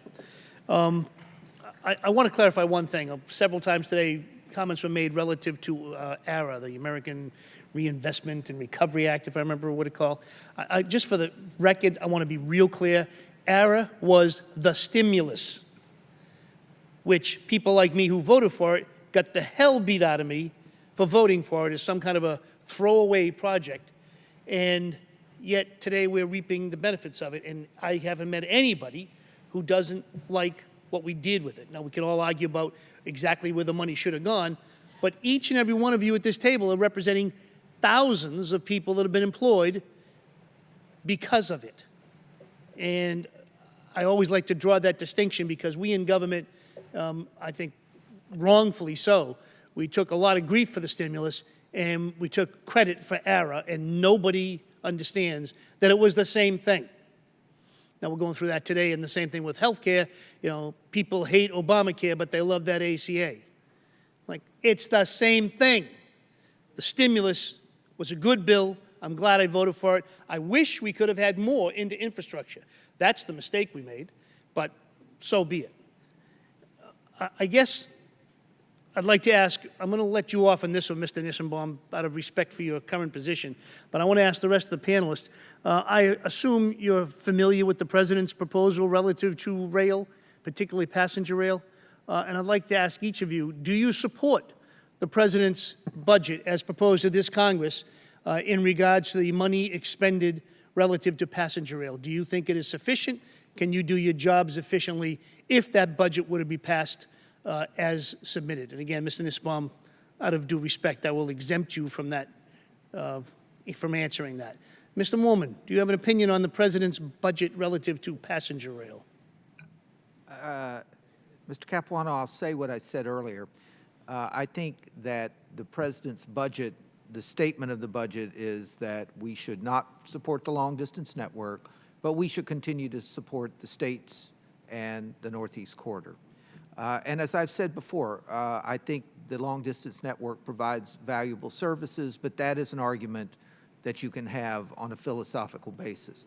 From a practical standpoint, the President's budget would effectively eliminate capital funding for the Northeast Corridor, and that's a bad thing. Mr. Moorman, you have a future in the State Department with that beautiful way to say, no, you don't support it. Mr. Polcari, how do you feel about it? Thank you, Ranking Member Capuano. The Gateway is a great illustration of a very specific project where the President's budget, as proposed, would not permit the federal funding share. So any project that does not yet have a full funding grant agreement could not qualify for core capacity or new starts grants. So starting with the bridge, the Portal North Bridge, and later with the tunnel, the two most crucial elements of this very crucial project would not be eligible for federal funding under the President's budget as proposed. I gotta love this. I guess I'm gonna have to speak English for each of you. That was a no as well. Thank you, Mr. That is a no as well. Mr. Reininger, how do you feel about the President's budget? I can translate afterwards, don't worry. Am I going to be cutting a ribbon on a bridge? I share your point of view that there is a fundamental need for significant investment in infrastructure across the country. I absolutely believe that the role that intercity passenger rail can contribute to that is an important piece of the entire equation. We have, for 5 years now, been laser focused on a private sector response to that. And as much of the conversation has gone on today, I felt a little bit exempted from that because we aren't seeking grants, we aren't seeking subsidies, and we really aren't part of a federal funding source resolution to the opportunities that we see for intercity passenger rail as we go forward into the infrastructure challenge in general. I will say that I think there's room within the context of the dialogue that's presently taking place on infrastructure in general for assistance for projects like ours, and we support those. So that's a no, too. Thank you, Mr. Reininger. Mr. Richard, do you support the President's budget? Mr. Capuano, I'm going to give you a direct answer, but I don't believe that for 1 but second. you're going to see that I am, predicated by this. It will surprise people to know that California, a state where we're a car culture, we write songs about our cars in California, actually has 3 of the 5 busiest Amtrak routes in the United States. Our LA to San Diego route is second only to the Northeast Corridor, which we acknowledge is the most important rail corridor in the country. Our State Secretary of Transportation has sent a letter opposing the cuts to Amtrak in the President's budget. I don't think you need to translate for me for that. I don't think so. You do this pretty good. And supporting full funding of the FAST Act budgeted amounts. Now, I will also say there are other aspects of this administration's proposals where we are supportive and we are working with them on things like effectuating the fast-track elements of regulatory permitting and other things where we're having very positive, constructive conversations with the administration. But we have specifically opposed the cuts to Amtrak in the President's budget. I'm presuming the chairman's going to be a little flexible with me since I've been so nice all day. I got a few more. Mr. Porcari, I just want to be clear. On the Gateway project, doesn't that include like a big project that Governor Christie shut down years ago?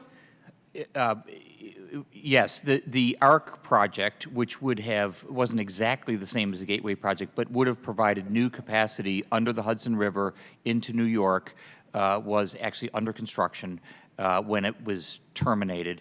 The Gateway project is, you can think of as its successor. It's more comprehensive, but it is. And yet the state of New Jersey or the Port Authority, whoever it was, has a fair amount of money on the table for the rest of this project. Is that correct? Yes, the state of New Jersey, through New Jersey Transit, is an important part of the local funding component to this. And When you come to the federal government and ask for money, how can we be sure that Governor Christie won't renege again? the governors in both the states of New Jersey and New York have been very strong supporters of this project. They have. When did he change his mind? We believe, because we have a project that's ready to go, that, by the way, the Portal North Bridge project will be managed by New Jersey Transit, an instrument of the New Jersey government that shows the strong support, and Governor Christie has repeatedly expressed his support for the Gateway project. I'm particularly happy he was enlightened. Again, I'll take all the money I can get. We tried to grab the Florida money when they walked away, and if Jeff ever stopped the California project, I'd be grabbing your money, anything I can. But as I said, I need this Gateway project to go through because it's good for the country. And actually, I'm also an American. I'm not just a parochial guy. I'm a little bit of both, but it would be good for us. I guess the last item I have is now, Mr. Nissenbaum, now it's for you. I've been reading and I've been informed that President Trump's administration have told all departments not to answer any questions submitted to them by ranking members of committee or subcommittees. I haven't seen this, but that's what I've been informed is accurate, and I'm just curious. I mean, honestly, up until now, this committee is about as bipartisan as you get. We have minor differences, but they're kind of like family differences. That's why we get things like the FAST Act done. That's until I take your $20 billion for California high-speed rail. That's not a very family thing to do, but yeah. But it just strikes me that that's the kind of policy that, absent some reason, would really drive a divisive wedge in maybe other places, but in this committee, would drive a divisive wedge between people that get along and work together. And I'm just curious, has your department been informed by the White House that you can't answer questions submitted by the ranking member of this committee? We've gotten no such direction. We've been responsive to requests from both. Up until now, everybody's been great. I mean, the DOT and all the sub-agencies have been great. We've had, to my knowledge, we've had no problem. As usual, sometimes we go back at you 3 or 4 times, but that's normal. But I just want to be clear. I mean, if that comes down, I guess we'll be having another discussion because, again, I don't mind having our arguments with my colleagues on this side, on that side. But up until now, we like to build things. And we all understand, again, here we are having a long discussion about projects that are not going to get any of us votes. But we all know it's critical for this country. We know it. And we'll do what we have to do as best we can. There's no reason to find ways, and I'm not talking to you, but there's no reason for anybody to find ways to drive us apart unnecessarily. And with that, thank you. And I yield back, and I deeply appreciate the chairman's wonderful flexibility and his liberal approach towards timing. Easy on the liberalism. Mr. Richard, a lot of new discussions about the blended approach. With Caltrain now and Metrolink to the south in LA, so you now have changes on the northern and southern ends of the high-speed rail line. What will the average train speed be with the current number of stops that are proposed be between San Francisco and Los Angeles? Average train speed. I would say, I'll have to do the division in my head, but the system, as you know, Mr. Chairman, has to be designed so that a nonstop train can go in 2 hours and 40 minutes, and we're still meeting that standard. In fact, the peer review group thought that we're about 8 minutes ahead of that. In a way, the answer to your question is going to depend on the operator. Again, we are going to turn this over to private sector operations. They're going to make decisions about how many through trains, which trains stop in which areas, and so forth.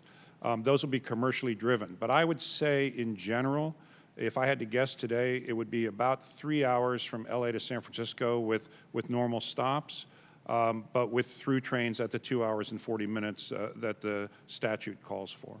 So there will be some trains that skip a certain amount of stops to be able to hit the 2.4 hours. The requirement in the law is that the system be designed so that a nonstop train can go in 2 hours and 40 minutes.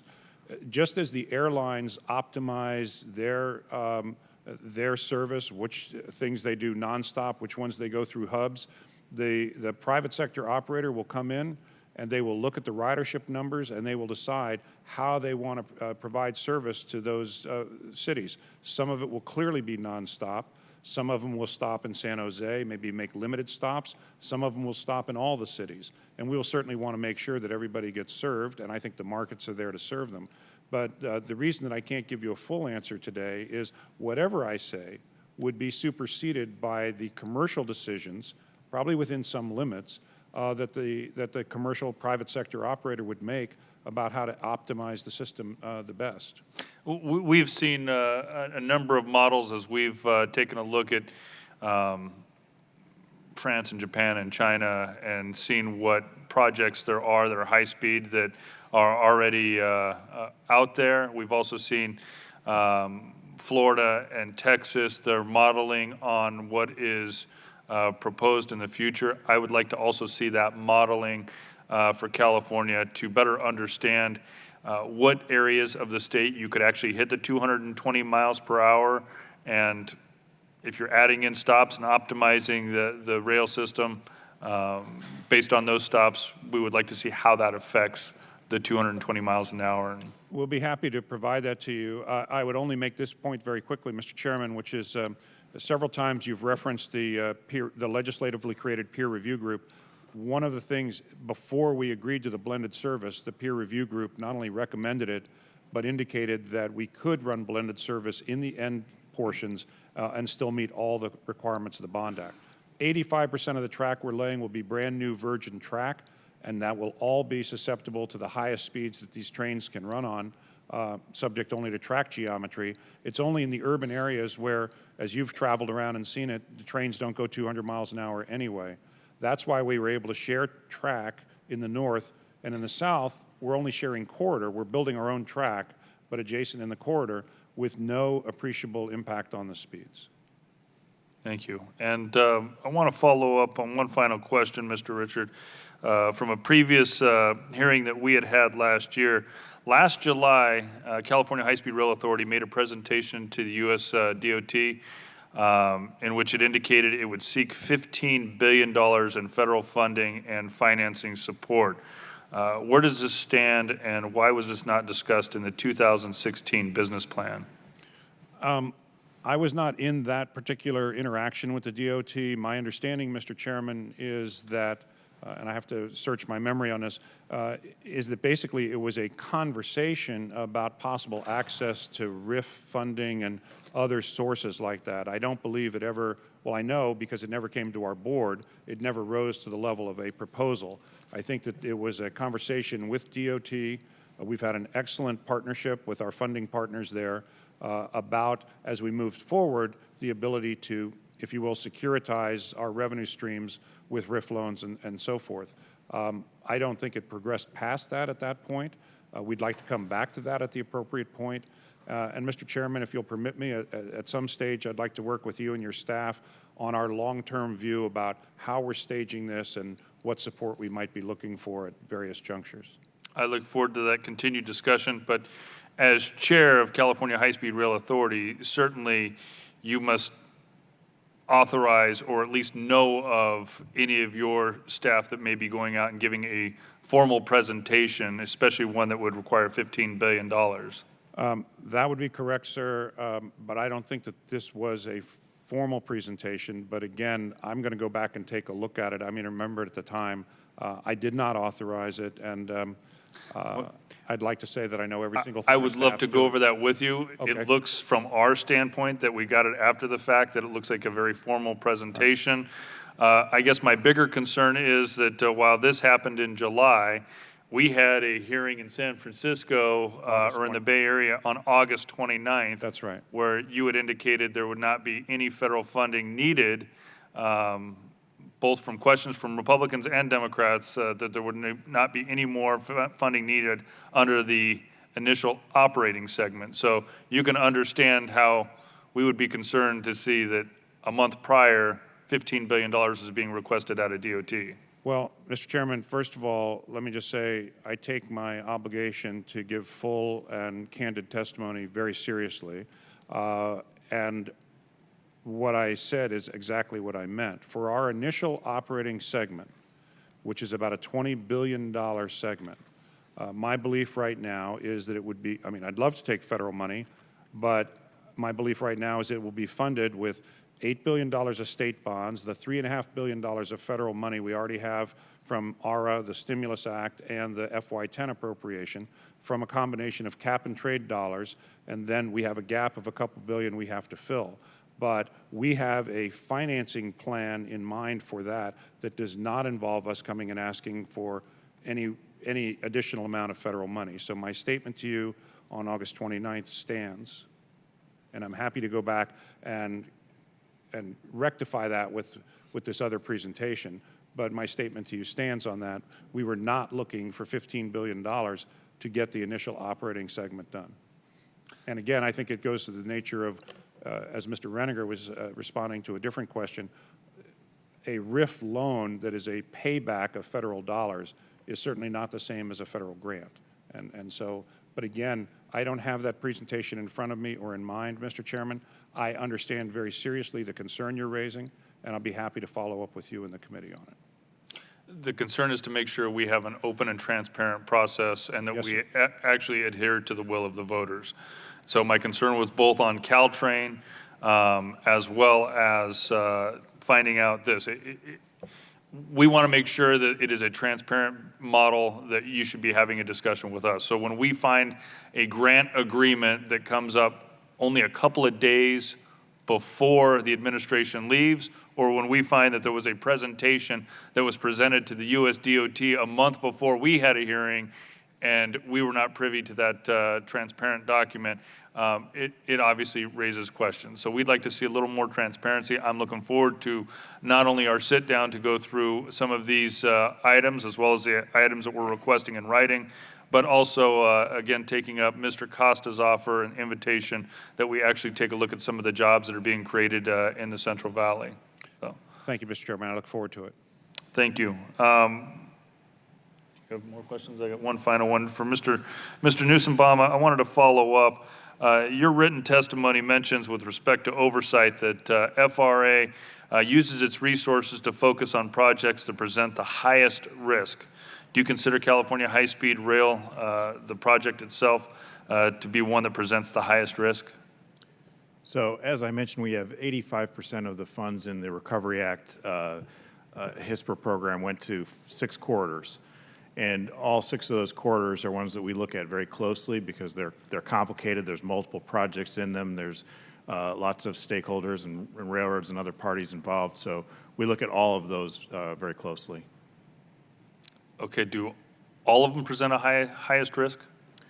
Any significant investment in a transportation project is going to put it up into, for us, a higher level of oversight. And that's the category for all of the 6 corridors that are in the program that we treat them all in that level.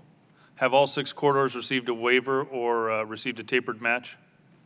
Not all 6, but there have been a number of tapered matches provided under the program. Outside of California High-Speed Rail, where else are we doing a tapered match?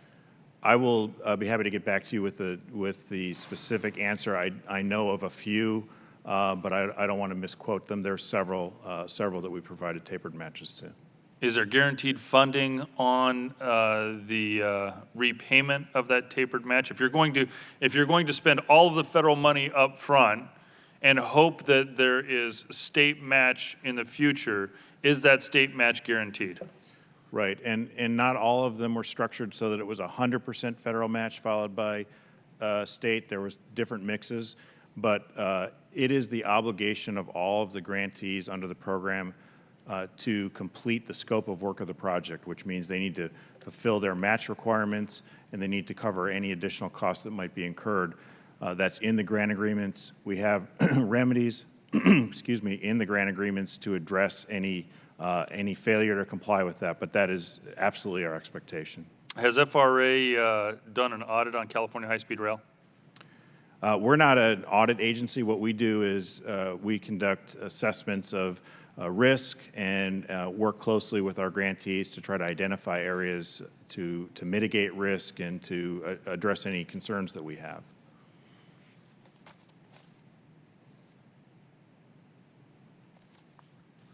In your testimony, in your opening statement, FRA uses its resources to focus on projects that present the highest risk. So FRA's oversight program, how do you conduct oversight and use your resources to focus on projects that present the highest risk if you don't do audits? Well, an audit is sort of a formal term. What we do is the oversight from a grant perspective involves looking at how the grantee is delivering their scope, schedule, budget, identifying areas where there may be concerns with any of those elements. So oversight is a sort of a standard term that's used for grant-making agencies like ourselves.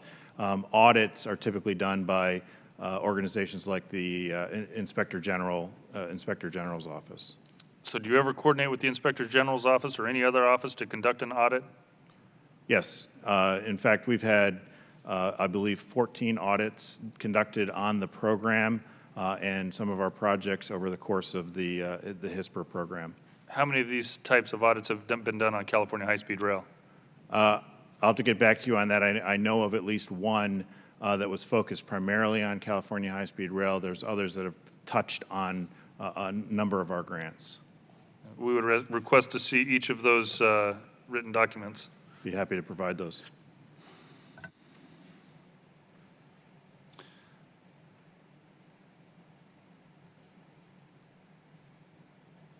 So if you were going to do a full audit on the project, what agency would be responsible for that full audit? I can't say for sure what the right agency would be. We could certainly, I'll take that back to the department. We can get you an answer for the record. How are you not sure? I'm a little confused here. So FRA changes its grant program. We have a grant program that says, okay, state, local government, you've got to come up with your match and we'll match it. We're going to do a grant program and invest federal dollars to match funds. And then you take a waiver and you say, okay, we're going to spend all the federal dollars up front with the promise that these state dollars are eventually going to come.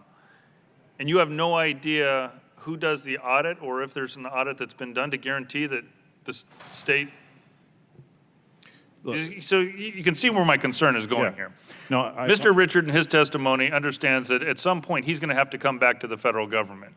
And I imagine going to the rest of my colleagues on this panel, that this panel is not going to be very kind to that new request if they can't actually verify that a state match has actually been fulfilled on the previous grant before we issue another grant. So if we don't even know if there's an audit that's been done, if we don't know who actually would do the audit, obviously it would raise a number of concerns that this match that isn't there today would actually come to fruition, especially before we have a new grant request.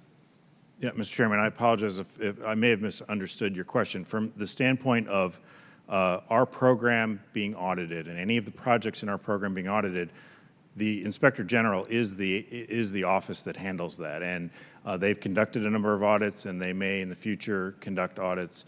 So that would be the agency that would do it with respect to FRA and how we've delivered in any of our grants under our program. Okay, but to your knowledge, you have not done an audit on the current grant? We have not, but again, the Inspector General and the GAO have conducted, I believe the number is 14 audits of the overall HISPR program, of which at least one of those was focused on California high-speed rail. And you've reviewed this audit? Yes. And are you convinced that this is no longer a high-risk project and that the state match will be fully funded? You know, I would never suggest any of our projects are not high risk. I mean, we treat all of the projects with the seriousness of a grant oversight agency, particularly the large, complicated corridor projects, and so we will continue to look at it. We have not changed our oversight regime at all with respect to those audits. Now, we did have some recommendations, which we have been in the process of putting in place and have actually closed most of those recommendations, but we continue to oversee all of our grants, and particularly these 6 corridors, aggressively.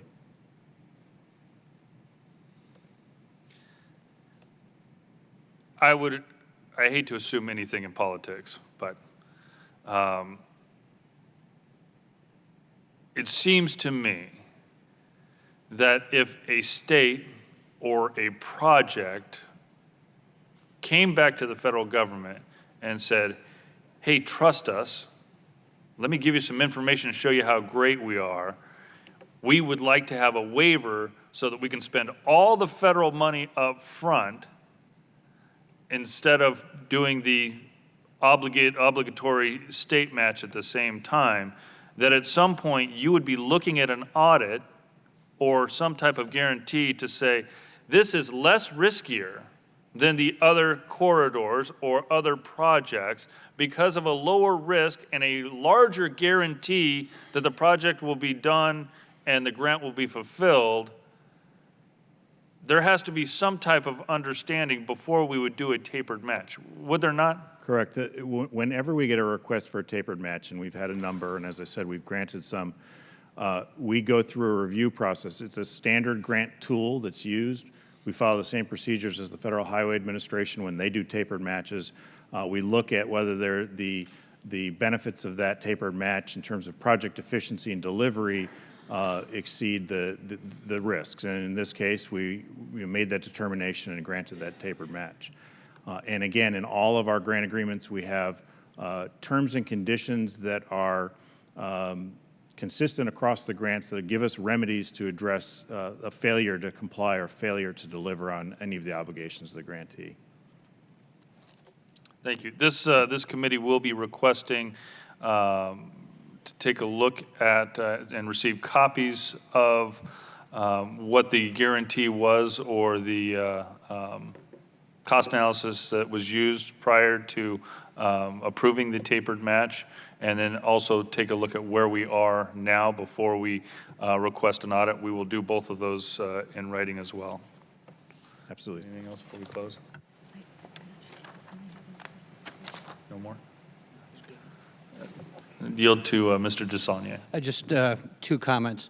I share the concern expressed by the chair on these mega projects when we look at risk management, risk assessment, not specifically towards high-speed rail, but just from experience. And then, Mr. Richard, in regards to the commitment to the 2 hours and 20 minutes, I feel obligated to at least ask you to provide me with some information on the committee. The last committee that I was involved with in Sacramento, the head of your peer review group said, and it was well publicized, that under his belief, under the changes you had made at that time, and that was 3 years ago, that you could no longer make the 220, I think it was 3. You weren't in attendance, Mr. Morales was, but it was well publicized, that's my memory. So we need to find out what changed or what the difference was, because it was a clear, unequivocal response to a question I asked him, and it was the chair of your peer review group. So we just need to find out. I would like to find out whether it's 220 or not, whether he made an error in that public meeting, or if something changed subsequent to that, so that your testimony here is accurate. Thank you, Mr. Chair. I will provide that for you. I think I understand where the difference is, and I'll get that information for you. But because I've never, sitting here today, I've never heard an explanation of why he wasn't factually correct in response to that question. So let's find out. Okay. Well, let me thank each of our witnesses. We normally in this subcommittee, with the help of Mr. Capuano, we are usually very, very quick and very, very efficient. We normally do not go over 3 hours, but I'd like to thank each of you for your indulgence as well as your testimonies today, and look forward to following up with each of you. We will have some written questions as well. I ask unanimous consent that the record of today's hearing remain open until such time as our witnesses have provided answers to any questions that may be submitted to them in writing, and unanimous consent that the record remain open for 15 days for additional comments and information submitted by members and witnesses to be included in the record of today's hearing. Without objection, so ordered. If no other members have anything to add, the committee stands adjourned. Thank you. Get you a softer gavel. I need to start bringing the big gavels in here.